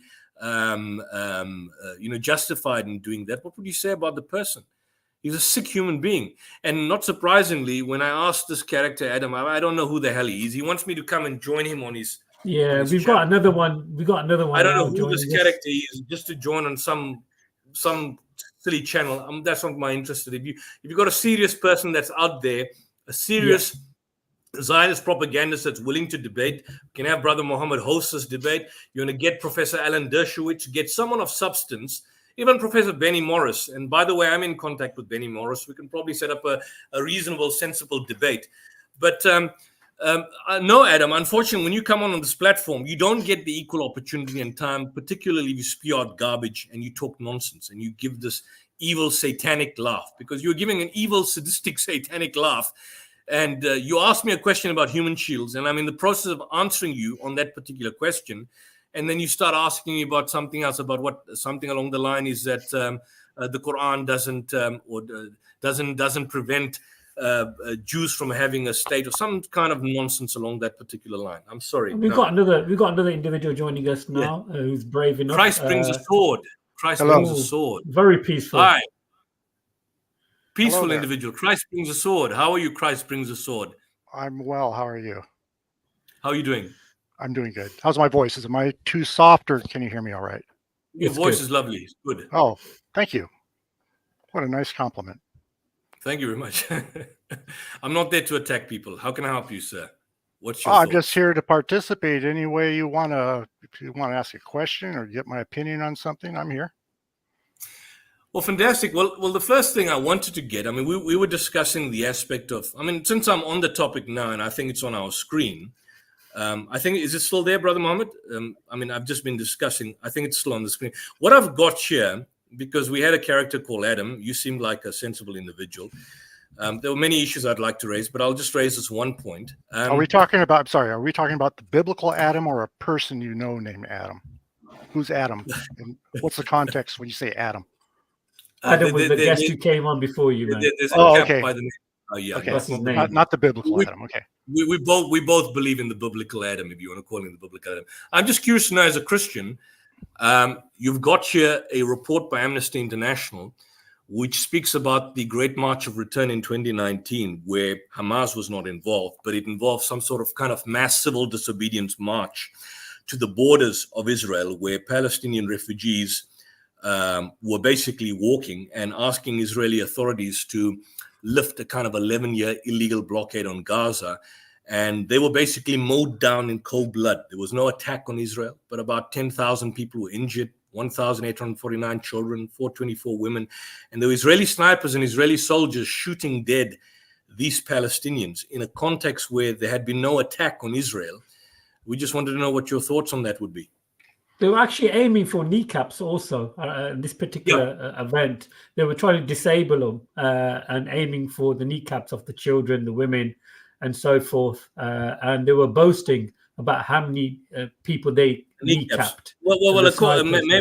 Maybe Sword in Christ could tell us that according to military experts, as well as forensic pathologists who reviewed the photographs obtained by Amnesty International, the wounds observed by doctors were consistent with high velocity Israeli manufactured Tavor rifles using 5.56 military ammunition, and other wounds bear the hallmarks of US manufactured M24 Remington sniper rifle shooting. So this is not just simply Israeli settlers, but these were official Israeli soldiers targeting Palestinian civilians who engaged in a peaceful march where there was no actual act of physical resistance by Hamas or any other militant group. And I thought probably as a Christian, you'd be one of the first to condemn such behavior by this brutal Israeli force. Your thoughts, sir? All I can say is, based on what you're telling me, it sounds like it was a horrible situation and nobody won. When you say a horrible situation, I'm just curious to know, because when there's a flood or when there's a natural disaster, we normally describe that as a horrible situation like a blood flood or a tsunami. Would you be willing? We had a Jewish rabbi who was an Orthodox Jewish rabbi. He condemned Israel. Would you be willing to condemn the state of Israel for what they've done? Well, it's a two-way street. Don't we have terrorist groups on the other side also inflicting harm? I'm not saying that Israel has a right to do this. Okay, I'm just saying, aren't we being lopsided in our condemnation of Israel as if they're just attacking innocent people who wish them no harm. That doesn't Well, seem I mean, right. That's not honest, because we know that the people who are demonstrating want to push Israel out of their land. Okay, so let me try and gather this. At this particular march, the Great March of Return, according to Amnesty International, these were civil rights individuals. In fact, there were paramedics, there were journalists, there were foreign journalists, and there were Palestinians that had absolutely no association to Hamas. In fact, Hamas was not involved in Gaza's Great March of Return. It was a symbolic protest where they, just like the Gandhi's mass civil disobedience or the civil disobedience in South Africa, my country, where there was certainly an armed military wing of the ANC called the Umkhonto Sizwe, which engaged in atrocities, but there was also the peaceful element of civil disobedience. And this was a situation where there was no terrorist activity. These people, on a weekly basis, were systematically, peacefully protesting, going to the gates, not engaging in any kind of physical attack or violence against Israel, but simply going there with children, with adults, with medics, with professionals, with journalists. And these people were shot dead in cold blood by Israeli soldiers. So my question is, the same people who are raising the question of some sort of moral equivalence, why they're not bold enough to condemn Israel in a clear attack that was totally unprovoked, other than just simply a peaceful protest? Well, they are at war with the people around them, with the countries around them and the people who want to wipe them out. So they're surrounded by the enemy. They're in a time of war. And when you're in a time of war, bad things are going to happen on both sides. And so just to condemn one side and not the other, I don't think that's really honest. I accept the premise of your statement, but I'm asking you specifically in the context of this particular instance.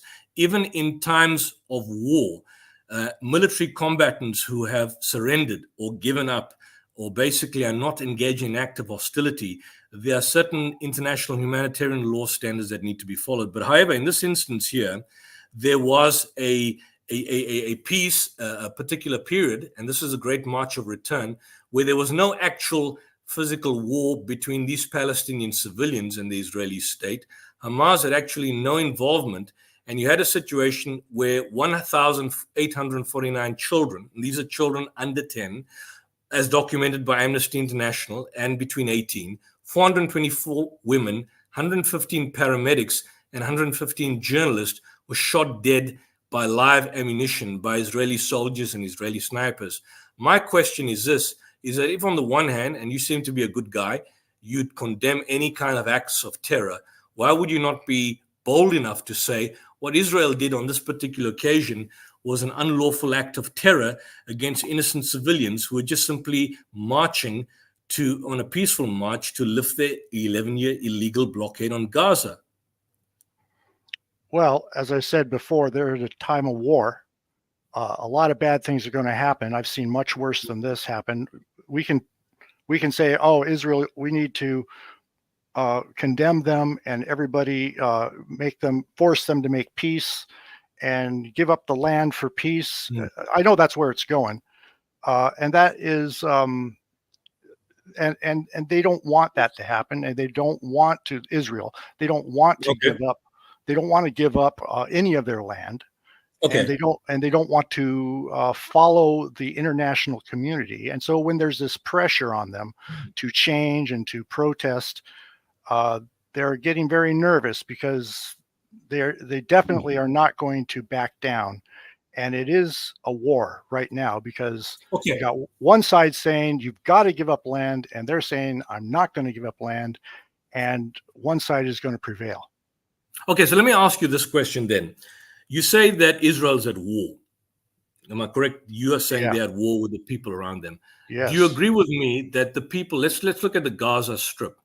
Do you agree with me that Israel's at war with the Gaza Strip, or engaged in war from your perspective of the Gaza Strip, with people, 70% whom are registered refugees on the Israeli particular registered documents? They're registered refugees from area that now constitute Israel. So the people that Israel is engaging in war with, or they claim to be at war with, are registered refugees on their own particular database, or refugees from the area that Israel has kicked out from the land.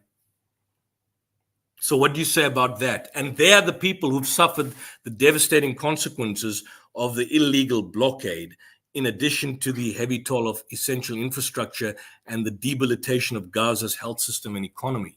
How do you reconcile that from a moral point of view? Leave aside the religious point of view, because you could have a religion that tells you to kill every single person on earth. How does one justify that from a moral point of view? That you are at war with 70% of a population, 70% of whom are registered refugees from the land that you kicked them out from. Well, there's a lot of land that these refugees could live on, and for them to have to choose Israel to live in their land. And then Israel says, we'll give you this piece of land, the Gaza Strip, and you can rule it your way. Even though it's on our land, we're going to let you rule it. And after they did that, of course, it turned into this horrible, terrible. Okay. Hamas. Let me finish talking. I let you talk. Let me finish. No, but Hamas okay? You don't like to hear the word Hamas means violence. No, Hamas doesn't. Hamas violence. No, you're missing the point. Hamas, from the Hebrew point of view, it's an acronym. Firstly, it's an acronym. Now, if you want to look at it from the perspective of Hebrew, Hamas, which was a term that was basically given to them by the Israelis, that their name is not Hamas. Their name is Al-Muqawwama Al-Islamiyya. So it's not Hamas. Hamas is the acronym which was invented by Israel and applied to them. They don't call themselves Hamas. Everybody Hamas calls them Hamas. No. The whole world calls them Hamas. No. Hold on a second. And they represent Hamas. Hold on. They have no morals. No morals. The people in Gaza have no moral code. I'll take that for granted for the sake of argument. Let's assume we do. But the point is that Hamas is a term that is basically being used by people, and conventionally we use that. Accurate. It's very accurate. Well, whatever the case is. My question to you still lies, and that is this: that the people that you claim that you are engaging in war with, Hamas was basically, they came to power only in 2006 and superficially. But the vast majority of people who live in Gaza Strip right now are not basically, they never voted Hamas into power, because 50% of the population, or more than 60%, are basically under 18. So those people who were there in 2006 when Hamas came to power, they were not there. But my question to you still stands, which you haven't answered, and I'm trying to ask you to answer this. 70% of the registered refugees, registered by Israel, are registered on land in the occupied territory, that is Gaza Strip, which is occupied illegally by Israel. They actually come from the land that is now known as Israel. What do you say about that? And they are the ones that have been kicked out from the land, and yet you claim that they want Israel out of the land when Israel, in fact, kicked them out of the land. Don't you see that as an inversion of reality? Well, Israel did not kick them out of the land. That land was handed over to them during right after World War II. Okay. In 48, and the world community at that time. And okay, what did 48? Can I finish talking, or are you going to interrupt? No. Hold on. I'm trying to answer your question, but you don't want to hear it. I just want to stop you. Okay, I'm going to interrupt you from now on. Okay. You can interrupt me. What did 1948? What did the 1948 UN Partition Charter give to Israel? What did it give? Israel. What did it give? The Balfour. I'm not an expert on this. I just know that. You raised it. Hold on. You raised it. You're not going to let me talk. You're just not going to let me talk, are you? I'll let you talk. What did it give? Thank what did it you. give? From what I understand, and I'm not an expert, the Balfour Agreement was made way earlier in the century, right after World War I. That wasn't my question. Well, I'm trying to answer it. You just won't let me finish. Well, so you don't know the answer. Well, can you let me finish answering? Okay, go ahead. Because if you don't want me here, I can leave. You came on this platform, and we. If you don't want me, I'll leave. I'll leave right now if you don't want me. If you don't want me. I didn't say I don't want you. I want to have a conversation. I want to understand. Okay. I want to understand how is it justified. Okay, go ahead. Don't interrupt me. Thank you. Go ahead. Okay. What were we talking? No, we were talking about. I've lost my train of thought now. I don't know what we were talking about. Whatever. You said that, no. I'll help you. You said, I just want to let you finish this. You said that the UN gave it to them. Now I asked yeah. Okay. What did the UN partition plan actually give Israel? after the Holocaust, do you remember the Holocaust? Do you acknowledge that there was a Holocaust? Of course. Oh, well, that's good. We have common ground. So there was this Holocaust that killed 6 million Jews. I think that was like 2/3 of them, right? So, or a third of them. And so then they got to move back on their land. Nobody was living there practically. It was, very sparsely populated. From what I understand, there was nothing really of great value that anybody really wanted there at the time. So it was not a big deal. But even so, the Balfour Agreement gave Israel a much greater portion of land than they ended up with. They cut it down to size over time. And so Israel just accepted what they were given, but now the international community wants to continue to slice it up, and they want to create an Israel where at its thinnest point, they only have a 10-mile buffer zone between the water and what do you call it? The other side, they call it the West Bank. And so that's indefensible, and really a country shouldn't be carved up by the international community to make it so it cannot defend itself. So Israel is a very tiny sliver of land, very tiny compared to the surrounding community. The people in Gaza, nobody wants them. No, they can't go anywhere. If anywhere, they're going to go to America. But the surrounding community, they don't want the people of Gaza because they are apparently extremely violent people and not good neighbors. So I don't have a whole lot of sympathy for them because they're attacking Israel. They have nothing but hate, and that's just my judgment. Now they have a right to live. They have a right to exist. But why won't the people in Egypt accept them? Why won't the people in Syria or Iran or Iraq? Why won't they? No, they don't want them because they're violent people. Okay, and so here we are. Go ahead. So you're done. So firstly, let me just educate you on this particular point because you got your history mixed up. Firstly, the UN partition plan in 1948 partitioned 56% of the land to Israel, the so-called Jewish state, and the balance of that, which was still a minority, to the existing indigenous Palestinian population. That's the first thing. Prior to that, and if you look at the studies of Israeli historians like Ilan Pappé, and particularly people like Benny Morris, they make the claim that prior to the declaration, where the UN, in fact, apportioned 56% and the minority to the Palestinians, you had a situation where there were existing Zionist Jewish death squads. And these particular death squads, like Irgun, like Stern, I don't know if you've heard of them, they basically engaged in a series of massacres against Palestinian villages prior to the actual Declaration of Independence in 1948. So that set up what was then known as the actual partition plan. When the declaration was made by Israel, as opposed to taking 56% of the land, they actually took more than 70% of the land and then ethnically cleansed, meaning they expelled close to 900,000 Palestinians. Hold on. A lot of them fled to different... Hold on. I just want to make it... They did not ethnically cleanse. That is a poor term. What did Ethnic they do? Cleansing means murder. What did they do? No. Ethnic cleansing is murder. You see, you don't know legal definitions. Ethnically cleansed does not. There's different categories in international law. Let me teach you this. There's war crimes. There's crimes against humanity. There's genocide, and there's ethnically cleanse someone. Ethnic cleansing could fall under the category of killing someone, and could also fall under the category of imposing upon that individual conditions which lead to the eradication or elimination from the society where they are basically placed. So I'm saying, when I'm talking about ethnically cleansed, they were moved out, they were kicked out of the land. Okay, that's better. Let's use the proper terminology. They were kicked out of the land. Okay, yeah, they were kicked out. But there were also massacres being committed by Zionist Jewish death squads. You have to know that. For example, if you look at the notable atrocities that were committed by Jewish militias, there were groups like Irgun and the Lehi paramilitary groups. They were basically involved in things like the Deir Yassin massacre and the Al-Dawayima massacre. As a result of those violent incursions, you had a situation where Palestinian women were gang raped by these Jewish Zionist death squads. A lot of them had people like Ben Gurion. Ben Gurion, the first prime minister, comes from them.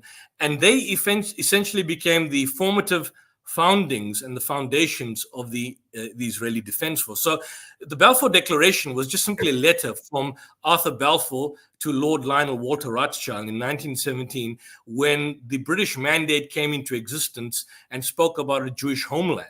But essentially what happened prior to the declaration, and prior, in fact, to the Holocaust, in the 1930s, you had Jewish Zionist death squads that were running rampant. For example, even not only targeting Palestinians, but for example, British diplomats, like for example, the King David Hotel bombing. You're familiar with the King David Hotel bombing? It was done by Jewish. Yeah, it was done by Jewish Zionist death squads, and people like Ben Gurion and Yitzhak Shamir and all these founding fathers of Israel were behind this. So the reality of the situation is that come what may, you had European Jews or people who claimed to be colonials. They were not Jews indigent to Palestine, but predominantly European colonial settlers, created a settler colonial occupation in terms of which they expelled the vast majority of people. A number of Arabs did stay there, but then the vast majority fled to Gaza and what is now the modern day West Bank. And the West Bank came under Jordanian occupied control and Gaza under Egyptian occupied control. That wasn't enough for Israel, because in 1967, there was no provocation by the Arabs or the Palestinians at all. But Israel then attacked in 1967 and occupied Gaza and occupied the West Bank. And they occupy the West Bank to this day, where they kill Palestinians, who you say are bad people, and they steal their homes. Did I say Palestinians were bad people? Did you not say, Muhammad, did you not hear that these are evil? Oh, so they're not bad. Who were you referring to as bad people? You said that all the people in Gaza are bad people. That's what you said. Well, the people in Gaza are violent. Absolutely. There's no question about that. So all the people in Gaza are violent, and so therefore they are all of them. From what I've seen. I mean, I could be wrong, but from what I've seen, they all want to destroy Israel, every one of them, and without exception. Without exception. Okay. And what about Israelis and Israeli settlers? Well, Israeli wants their land back. So when you say want their land back, this is the land that belongs to. I'm sorry. Can I jump in here a second? Inshallah. Yeah, jump in. Jazakallah khair. So I don't know your name, man. What's your name? Sorry. You can call me Seabass. Seabass. Okay.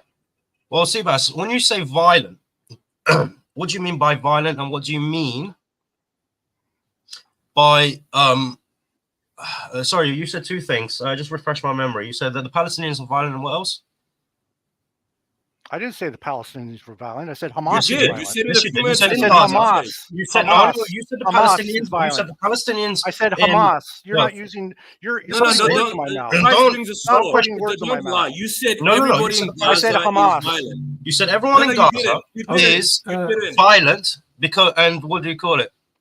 Everyone in Gaza. And then they attack the Israelis. The thing is, what do you expect from a people who have been occupied? Who have lived under apartheid, who have been under siege, who have had their homes taken away from them, who have been driven out? What do you expect them to do exactly? By the way, when you talk about the Israelis, listen. When you talk about the Israelis just wanting to take the thing is, you talk about the Israelis wanting to take their land back. You got to remember that in 1917, when the British Mandate happened, and then in 1947, 1948. By the way, when the Israelis first came to Palestine, okay, I think it was around 1922 or something like that. They actually set up the Red House, and that whole that house was designed in order to plan the expulsion of the Palestinian people from their land. And now we're sitting here today, and you're telling me that the Israelis want their land back? I'm sorry, but I think it's the Palestinians that want their land back, not the Israelis. The Israelis want to continue. Brother Yemeni, I just want to make one point. By the way, salam alaikum. Walaikum salam, and it's great to have you. One thing which gets me is these individuals that make all kinds of justification for mass murder and for slaughter. And they're shameless in doing that. So this character who goes by the word Christ brings a sword. I want to share something I want to just share something with him. Speaking about the land, and Mohammed, if I can just share something quickly, I want him to view this. Let me just share a screen. I want to share a screen. For some reason, I don't. Yeah, here we are. Brother, Christ brings a sword. Can you give me your thoughts on this? Yeah, I want to show you something. This is just one example. I hope you can hear this. Let's just go off to basically go off. Here's this.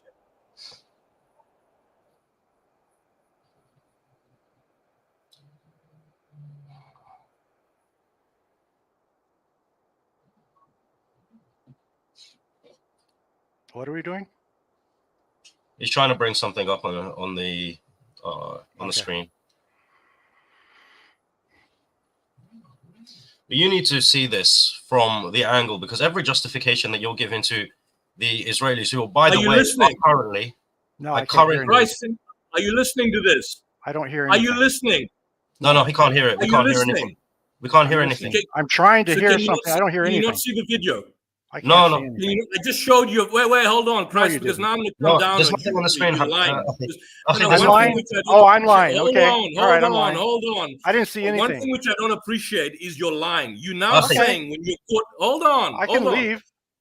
I didn't tell you to leave. I'm not lying to you, so stop calling me a liar. You lied when you said that you didn't call Palestinians as evil people, that you only referred to Hamas. You said everybody in Gaza is bad and evil. Did you or did you not say that? Yeah, everybody in Gaza is bad and evil. That's what I said. I didn't say Palestine. So there you go.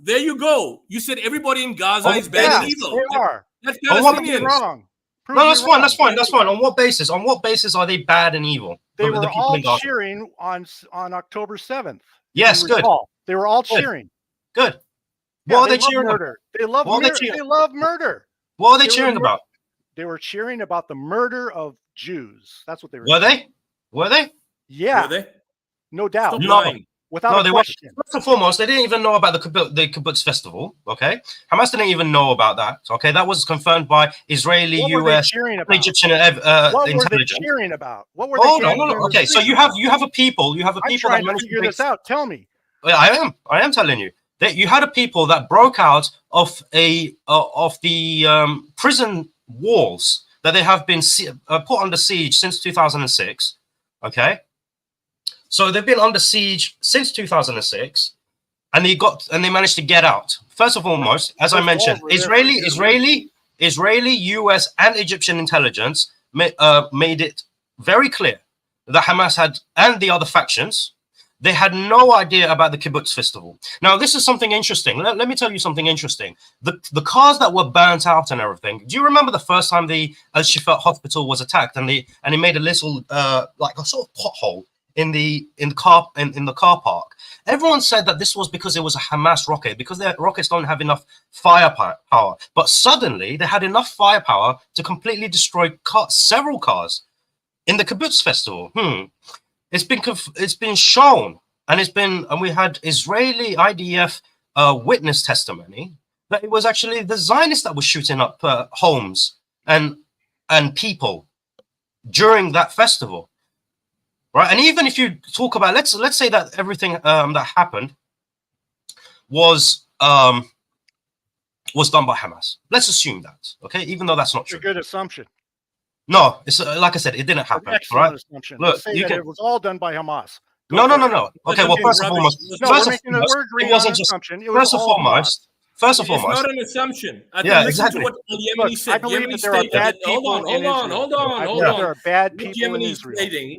What the brother Yemeni stated was that Israel on that particular day also invoked the Hannibal Doctrine, where they attacked and used military firepower, Apache helicopter, to attack their own civilians, invoking the Hannibal Directive and even burning their own civilians, which they initially blamed on Hamas. But then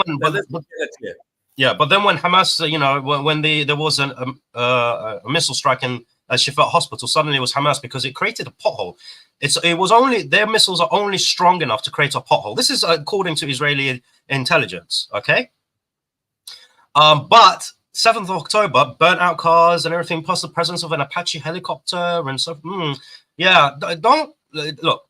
some of us have I don't know anything about an Apache helicopter. No, of course not, because you don't actually stuff up. Because you have justified because you. Wait, Seabass. Making stuff up. You're not showing me any. If you're going to refer to yourself as, I'll give it to you. We'll show it to you now. I'll show it to you now. Apache helicopter. I'll show it to you now. Israeli media. You got Brother Yusuf will bring that up for you, right? Stick to the facts and stop making. Brother Yusuf will bring that up for you, right? Now, listen, we understand. We also have nobody ever said anything about an Apache helicopter. No, exactly. Let me share the screen with you. Can you see the screen? Hold on. He's going to bring it up for you, right? Hold on. I'll bring it up. Let me bring it up here. What's the source? What is the source? And by the way, when Christ comes back in the book of Revelation, he's going to murder the Jews. Do you know that? You know when Christ comes back with the sword in the book of Revelation, he's going to murder the Jews. Are you aware of that? Let's talk about that. Let's talk about that then. Yes, it's here. Here we are. Pick a subject. Here we are. Hold on. We're gonna bring it. We're gonna bring it. Talk about that. Yes, it's here. Wait, Christ, can you hear us? Yes, it's here. This was the actual video where this is the actual Twitter feed from the where, and I'll try. This is Israeli. This is on October 2nd. Man, that's a video game. It's not a video game. A video game. Since when did Call of Duty look like that? Let me show you Haaretz. I'll show you Haaretz newspaper. Hold on a second. Let's go to Haaretz, man. I can do that on a video game too. So I mean, this is how. All right, Seabass, while he's bringing up some more the evidence. A lot of lies. Look, just because you want to be referred to as a fish, don't behave like one, okay? I'm not a fish. Seabass. Christ brings can you see this here? By the way, a Seabass eats all the little fish. Can you see this here? That's what you are. Christ brings a sword. Can you see this from the times of Israel? Can you see this? Christ brings a sword. Can you see it from the times of Israel? What did it say? This is from the times of Israel. IDF helicopter may have harmed us. I see a lot of of course, the Israeli police. Yeah. Listen. This the Haaretz article. Let me read this point. Cites an unnamed Israeli saying that an investigation. Investigation found that an IDF helicopter at the site that was fighting terrorists apparently harmed a few party goers in the area. Now, the Times of Jerusalem, and the Times of Israel is essentially conservative Israeli media. The more liberal media like Haaretz are making this as a fact that Israel targeted its own civilians using the Hannibal Directive. This is from the Times of Israel, which is a right-wing pro-Israeli publication, and they are considering the fact that the IDF attacked its own civilians, and they show you a picture. Can you see the picture here? Shows abandoned site of the Supernova Music Festivals near Kibbutz Reim, where some 360 people were killed. But this burning was by Israeli soldiers. I'll give you another article here. Hold on a second. Let me answer. Can I answer? Hold on a second. Oh, I can't answer. I'll let you answer, but you asked the question. You spoke for long. You got to stick to one subject. Don't make me answer 10 questions all at once. You just move on to the next one. You won't let me answer this one. It's not another one. This is the same point. There's another article here. Can you see this here? So we're going to move on. I don't even get to answer the last one. Israeli helicopters killed own soldiers, civilians on October 7th. What do you say about that? Here. I see a picture of a bunch of cars stacked up, but I don't see any context. Okay, here's the out of context. I can make stuff up too. Okay, no. This is the Israeli. Okay. So here's a fact. I don't want hearsay. That's not a fact. Here's a fact. Here's a fact. This is from the Cradle article. Print doesn't make it a fact. But it's citing Israeli sources. Why don't we stick with what we know for a fact instead of making this is what we know. This is what we know. This is a 15th October report explained. No helicopter in video. There's no pictures of a helicopter. There's no video of a helicopter. I saw pictures of paragliders. Okay, I'll show you my YouTube channel where Yasmin Porat, the Israeli eyewitness, confirms that. I'll show it to you here. Here's a South African debate initiative. I'll show you the actual. I'll send you the link. Let me try and open this up on my website. I don't care. No, of course you want to live in your own bubble. You won't care because you're afraid of facts. Show me some you're afraid of facts. I don't want to here's it here. Work for you. Here's it here. Okay, here's it here. Here's it here. Here we are. Look at this. This is it here. This is. I'm going to expand this for you, but can you just give us a minute to listen? I'll let you speak. Here's it here. Listen to this. מסיבת טבע שהפכה למסיבת טבח, והיית אפילו בת ערובה במשך 2.5 בידי הטרוריסטים של חמאס. נכון. אני אחרי המסיבה ברחתי יחד עם בן זוגי Look what she says. נקלענו לקיבוץ בארי לתפוס של מחסה בשעה שאנחנו לא יודעים שיש חדירת מחבלים, בעצם אנחנו להתגונן מפני הקסאמים. כן. דפקנו בדלת אצל זוג ממש נחמד, משפחת דגן, הדס ועדי, שהכניסו אותנו לממד שלהם, שהיינו בממד איתם בין 6 ל-8 שעות, תחת פחד מאוד גדול, כי אנחנו יודעים שיש חדירה של כ-100 מחבלים בתוך הקיבוץ, והיריות נשמעות בכל עבר, עד שאנחנו מגיעים לשלב שהזוג הזה מודיע לנו שהמחבלים ממש נמצאים בית לידינו, ושכנראה הם יגיעו אלינו, ובאמת לא עוברות 5 דקות וכל הבית מתנפץ לרסיסים, ואנחנו במשך שעה מצליחים לא לתת להם לפרוץ את הממד שלנו, ובמשך שעה דופקים 10 מחבלים בערך על הממד, להכות בערבית, שעה מאוד מאוד מתוחה, הרגשנו בפחד שלא יתואר, ואחרי שהם מצליחים לפרוץ את הממד ונושאים אותנו, את 4תנו, ליד, שכבר בו שהו 8 בני ערובה נוספים, אנחנו מצטרפים ל8 האלה, ואנחנו הולכים להיות בערך כ12 בני ערובה, עם 40 מחבלים. שומרים עלינו. No, look at the words. Look at the words. What's the point? I don't get it. Okay, he mentioned. What is your point?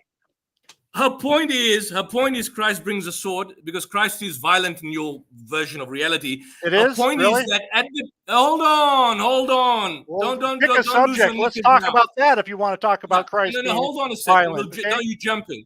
What she's You're saying. jumping. No, I'm dealing with the issues. With the issues. What she says in this interview on Israeli radio as an eyewitness, that there came a point, and it's here on this particular stream, where Israeli Apache helicopters came onto the scene and started targeting Israeli civilians, Israeli hostages together with Hamas, and they invoked the Hannibal Directive. The Hannibal Directive basically says that if there's a hostage situation where soldiers are taken away or where civilians are taken away by, for example, the enemy, then the principle of the Hannibal Directive in Israeli military terms is that you kill both the hostages and you kill those who are taking them as being kidnapped. So Israel then kidnapped and killed its own civilians. That sounds reasonable to me. Yeah, well. So the point is, when in doing that, so if that's what they did, I'd have nothing against it. Hold on. I've got nothing against that. Yeah. So you don't have a problem with that. So what happened? No problem with that. Okay. So we know how brutal you are. We know how brutal you are. What they did in doing that, they then burnt. Hold on, Adam. Hold on. In doing that, I'm not Adam. I'm Seabass. I'm sorry, Christ, not a king. In doing that, they then burnt their own hostages. So you initially saw the reports in the press that Hamas burnt Israeli civilians and they burnt the cars and burnt houses. It then became discovered, which has now been confirmed, that the Israeli Apache helicopters burnt their own civilians on October 7th. So a large number of people who were killed on October 7th, 1,139 of the 1,139, a significant number were killed by Israeli soldiers. Are you willing to condemn Israel for killing its own civilians on October 7th if you're willing to condemn Hamas for October 7th? No, I'm not going to condemn Israel because Israel is a sovereign nation and they... No, it's not. Yes, they are. It's not a sovereign nation. It's an apartheid sovereign nation. What are you talking about? It's an apartheid state. The United Nations. It's an apartheid state. They're in the United Nations and you're not.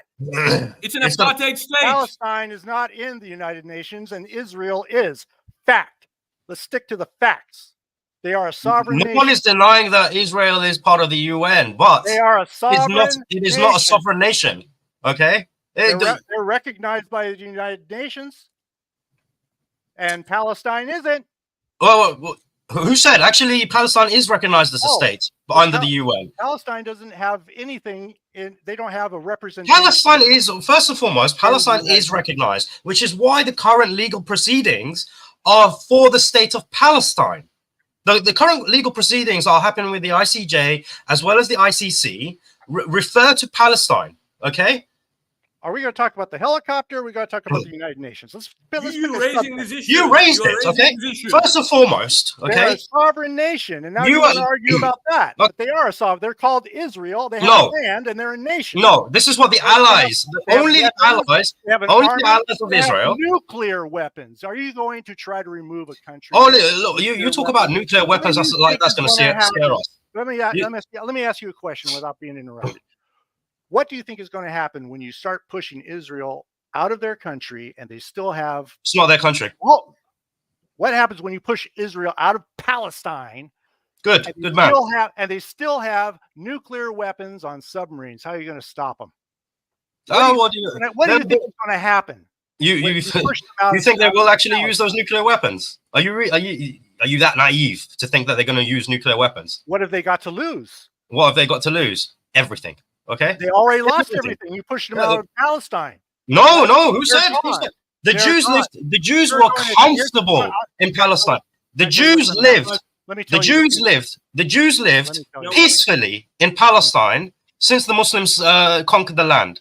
Okay, when the Muslims took the land from the Christians that were consistently killing them up until the up until World War II, you got to remember this. The Jews were being killed predominantly by Christians from the 7th century. Well, actually before that, okay, since the rise of Christianity. All right, so we're talking 1st century. Actually, we're even talking before that, because prior to King Herod and everything, Jews were persecuted.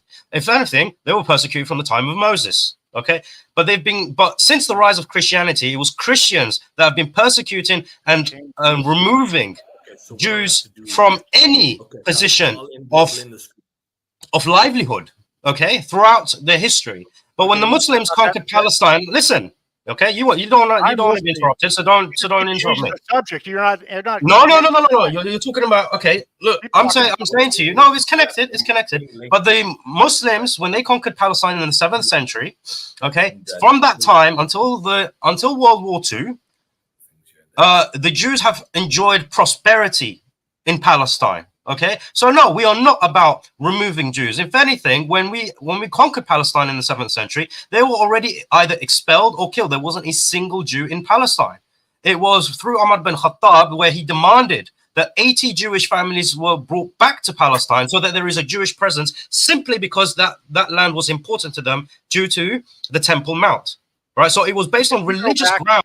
It was on religious grounds that we ensured a Jewish presence in Palestine. The Jewish presence in Palestine remained until they decided to come knocking at the door of the Palestinian people, and instead of being grateful for housing them, for taking them in, for the atrocities of Christian Europe, they decided to massacre and drive out those who tried to help them, house them, feed them, clothe them. Now, for us, I'm going to make this very clear. Okay, for us, we will fight the Zionist regime and we will bring an end to the Israeli regime.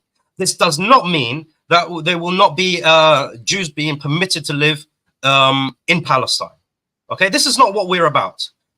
The Zionist regime is an oppressive regime, and this is why we fight them. We fight every single oppression, whether it is committed by Muslims or non-Muslims. Okay, so that's what's going to happen. There is no two ways about it. Okay, you're a Christian, I'm a Muslim. I'm not telling you that for a fact. You want to talk about facts? I'm telling you a fact from what we have. Okay, that regime will fall, and it's on its way. It's on its way. The entire world has had enough. Has had enough of the atrocities of the Israeli people. You want to talk about 1,200 people, most of which have been killed by the Israeli Defense Force. Well, actually, the idiotic diaper frat boys. Okay, that's what I wish you'd make your point and stick with it, because you're just all over the map. Well, you're not getting my point. We were talking about nuclear war, and now you're talking about something else. Here's the point. The Jews are most safe under Muslim rule. Let me ask you a question real quick. Do you believe that? No. Hold on. You've lost. You know what? Believe nuclear war is on the doorstep? I've wasted my time because I haven't even had my meal, and I'm in South Africa. I just want to leave this with you because we're going to close this thing shortly. You don't want to answer that question, do you? No, we will answer it. You right. Don't want to answer it. This is a report by Amnesty International which speaks about Israel's apartheid against Palestinians. Israel's an apartheid state. It's an illegal state. And the question you need to reconcile with yourself is, why would you continue He's gone. as He's a gone. Christian?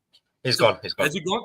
He's gone. He gone? decided to drop out. The thing is, look at this. This guy's. I mean, this is the problem with them. They can't reason. We've given him enough time. They can't handle it. And the thing is, it's like, look at the cowardice. Look at the cowardice of him, right? He doesn't want to give his name. Alhamdulillah, look, me and you, we have our faces, we have our names. Well, everyone knows my name, not just Al-Yemeni. People know what my name actually is. We are here being very clear about the realities of the things, and we are not afraid to show our face. But this guy comes on and says it's good to kill hostages. It's good to kill, it's good to place people under siege. It's good to starve them. It's good to do all of these things. But is he brave enough to actually put his face and say, yeah, this is it, this is what it is, and tell us his name? He wanted to be referred to as a fish, but he behaves like a fish. That's why that's the first thing that came to him. Oh, call me sea bass. None of them are. And I think this is a problem, that when we entertain people and want to hear the argument, none of them, including this character Adam and now this guy, I gave him the benefit of the doubt when he came in. I tried to engage him, but he was unable to communicate and articulate a proper discourse. And at the end of the day, I mean, his name gives it up. Christ brings a sword, or Christ is a sword, or some kind of nonsense.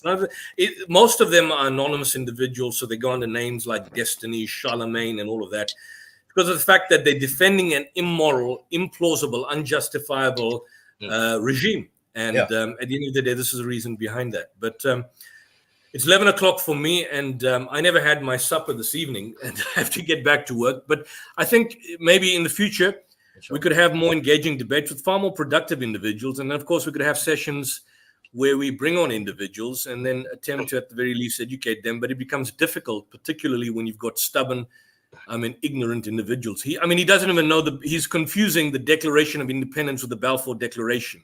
This is the type of, I don't know if you heard the earlier communications. He doesn't know the difference between the Balfour Declaration and the Declaration of Independence in 1948. So these are the type of individuals that you're dealing with that are brainwashed. It's a pity that they came on. It's good we had this engagement, but they spoiled an otherwise good engagement with the rabbi. And perhaps we could have separate encounters with them, and then, of course, far more productive, meaningful engagements with other people like Rabbi Feldman, Rabbi Weiss, Finkelstein, probably Rashid Khalidi, and a couple of others. The thing Thank you for your contribution, brother Al-Yemeni. It's good to communicate. Yeah, I was saying to Akhi Muhammad, I was like, if I come on, I'm gonna sound like a terrorist. No, your contribution is much appreciated. Much appreciated. But like, this is the thing. It's like they want to be completely unapologetic about the atrocities that the Jews are committing. But then when we are equally unapologetic about the defense, it's actually the Palestinians that are defending themselves. And astaghfirullah, most of them cannot. Not every single person is born to be a soldier. So when you say that every single person is violent, that in of itself is factually incorrect. Not every man is born to be a soldier. And when you're talking about a population where half of them are under the age of 18, you see the gall and the audacity of it, and then he backtracked after you confronted him, where he said everybody in Gaza is evil. He made that point clearly. He wasn't referring to Hamas, and then essentially he was then caught out on his lies. So I think this is a reality, and I hope people have enjoyed the stream, Brother Muhammad. From your side, I think we can have maybe far more productive. Thank you for your contributions, Brother Yemeni. Barakallah fiqh. Yeah, I think we need to make sure that the message to the brothers and sisters as well is be unapologetic about this. Yeah. At the end of the day, we have the haqq, we have the Quran and the Sunnah, we are able to show from the Quran and the Sunnah that despite being in a situation of war, we are not unjust people. That we fight them until the oppression stops, and then if they stop, we stop as well. We are not people that seek out conflict. But at the end of the day, if you want to be in conflict with us, we're all for it. We are not a pacifist religion. We deal with the reality of things. And if an evil person or if an evil regime comes to you and seeks to fight you, then you fight back until the oppression stops, until they say La ilaha illallah, or they pay the jizya, or they are fought until they are killed. It's that simple. And when we talk about the Israelis, Allah subhanahu wa ta'ala already told us that they are fearful, which is why they hide behind high walls. This is what Allah has told us. Allah has given us the psychology of these people. And of course, there are some of them that, alhamdulillah, have become Muslim, but it's not a lot of them. The majority of them have decided to do today as they have done throughout their existence. These are the people that have killed the prophets, and they are the ones that hate Jibril alayhi salam and Mikael and Israfil. Okay, these are the people that we are dealing with. So, for us to become unapologetic, it is not part of the Muslim. It's not what we are. We shouldn't be apologetic. We are certain in our deen. We are certain in our justice, and this is what we are talking about: justice, not murdering. This is not what we do. Indeed. Alhamdulillah. Jazakallah khair, guys. I do apologize. I kept on hopping in and out. My Wi-Fi was playing up. I had to restart the computer. So I'm going to re-watch this part of the stream, inshallah, later on today, and I'll probably clip it. Brother Yemeni, you might have the option to download it onto your channel. If you want to, you can. If not, then I can send it to you. Not a problem. But Yusuf, mashallah, thank you for another great show. We had a great guest earlier on.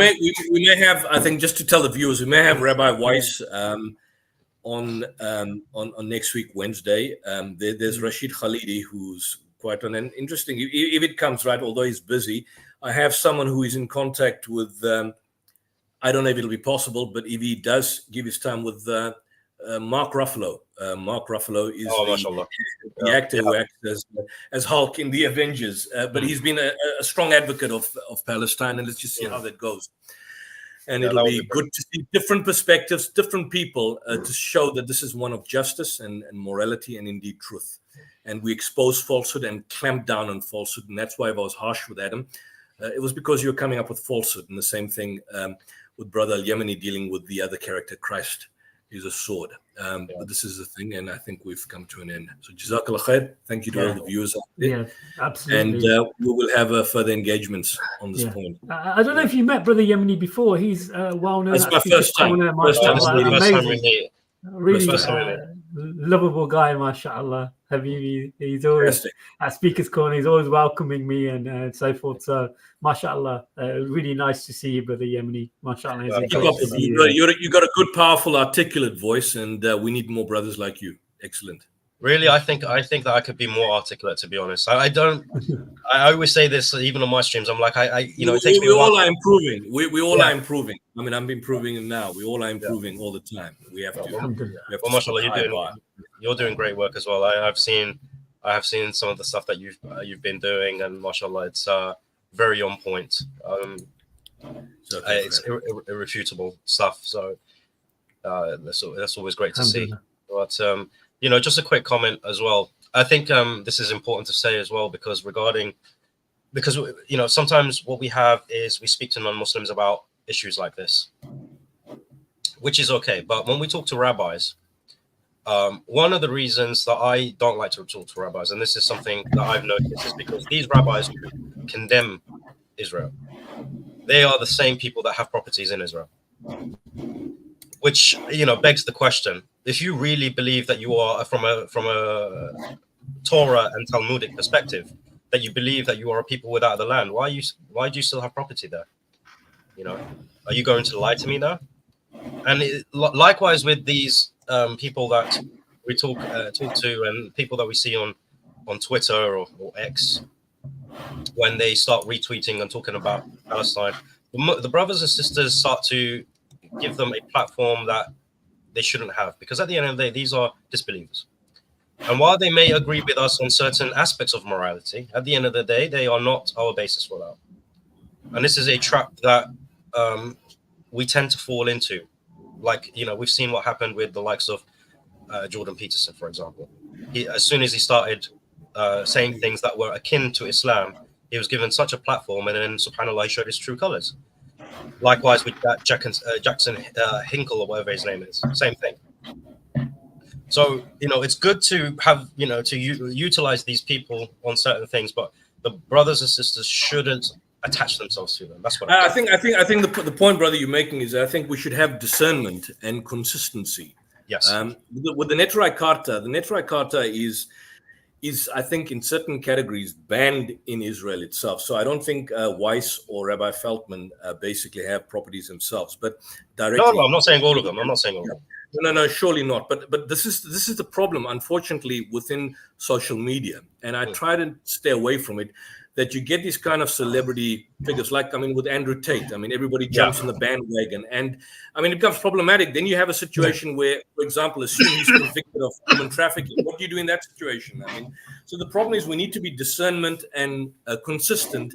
That when we give people or platform individuals, we platform them for the perspective of either interrogating their worldviews, or on the other hand, you know, if they say something that is consistent with our position, then, I mean, we need to maintain the fact that they've been consistent throughout their particular discourse over a number of years, not just suddenly a shift.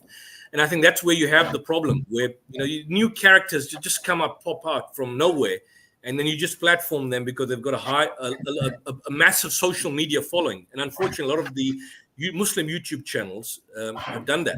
You know, people, unless they want to just simply you know, increase the algorithms of their own YouTube channel by hosting these individuals. But I think with Brother Muhammad, he's been sincere, and we try and get people who are, at least in my interaction with him, people who may not be necessarily having massive followings, but people of substance and concern, you know, like the rabbi doesn't have any massive followings, and you know, the same with some of the other speakers he has. So I agree. But it was just because obviously it happens more often than not. That's why I thought to raise it. At the end of the day, like we know that not all of these rabbis do actually have properties, and I'm not saying every single one does, but the ones that I have come across, they do. And I'm like, well, you're just lying to me then. And I don't tolerate that, you know. So I mean, these are the people that have belied Rasul, even though they knew him like they knew their own sons. So what do I expect from them when they talk to me? You know. So I just thought it was a point to make, just for the brothers and sisters to realize that just don't platform anyone.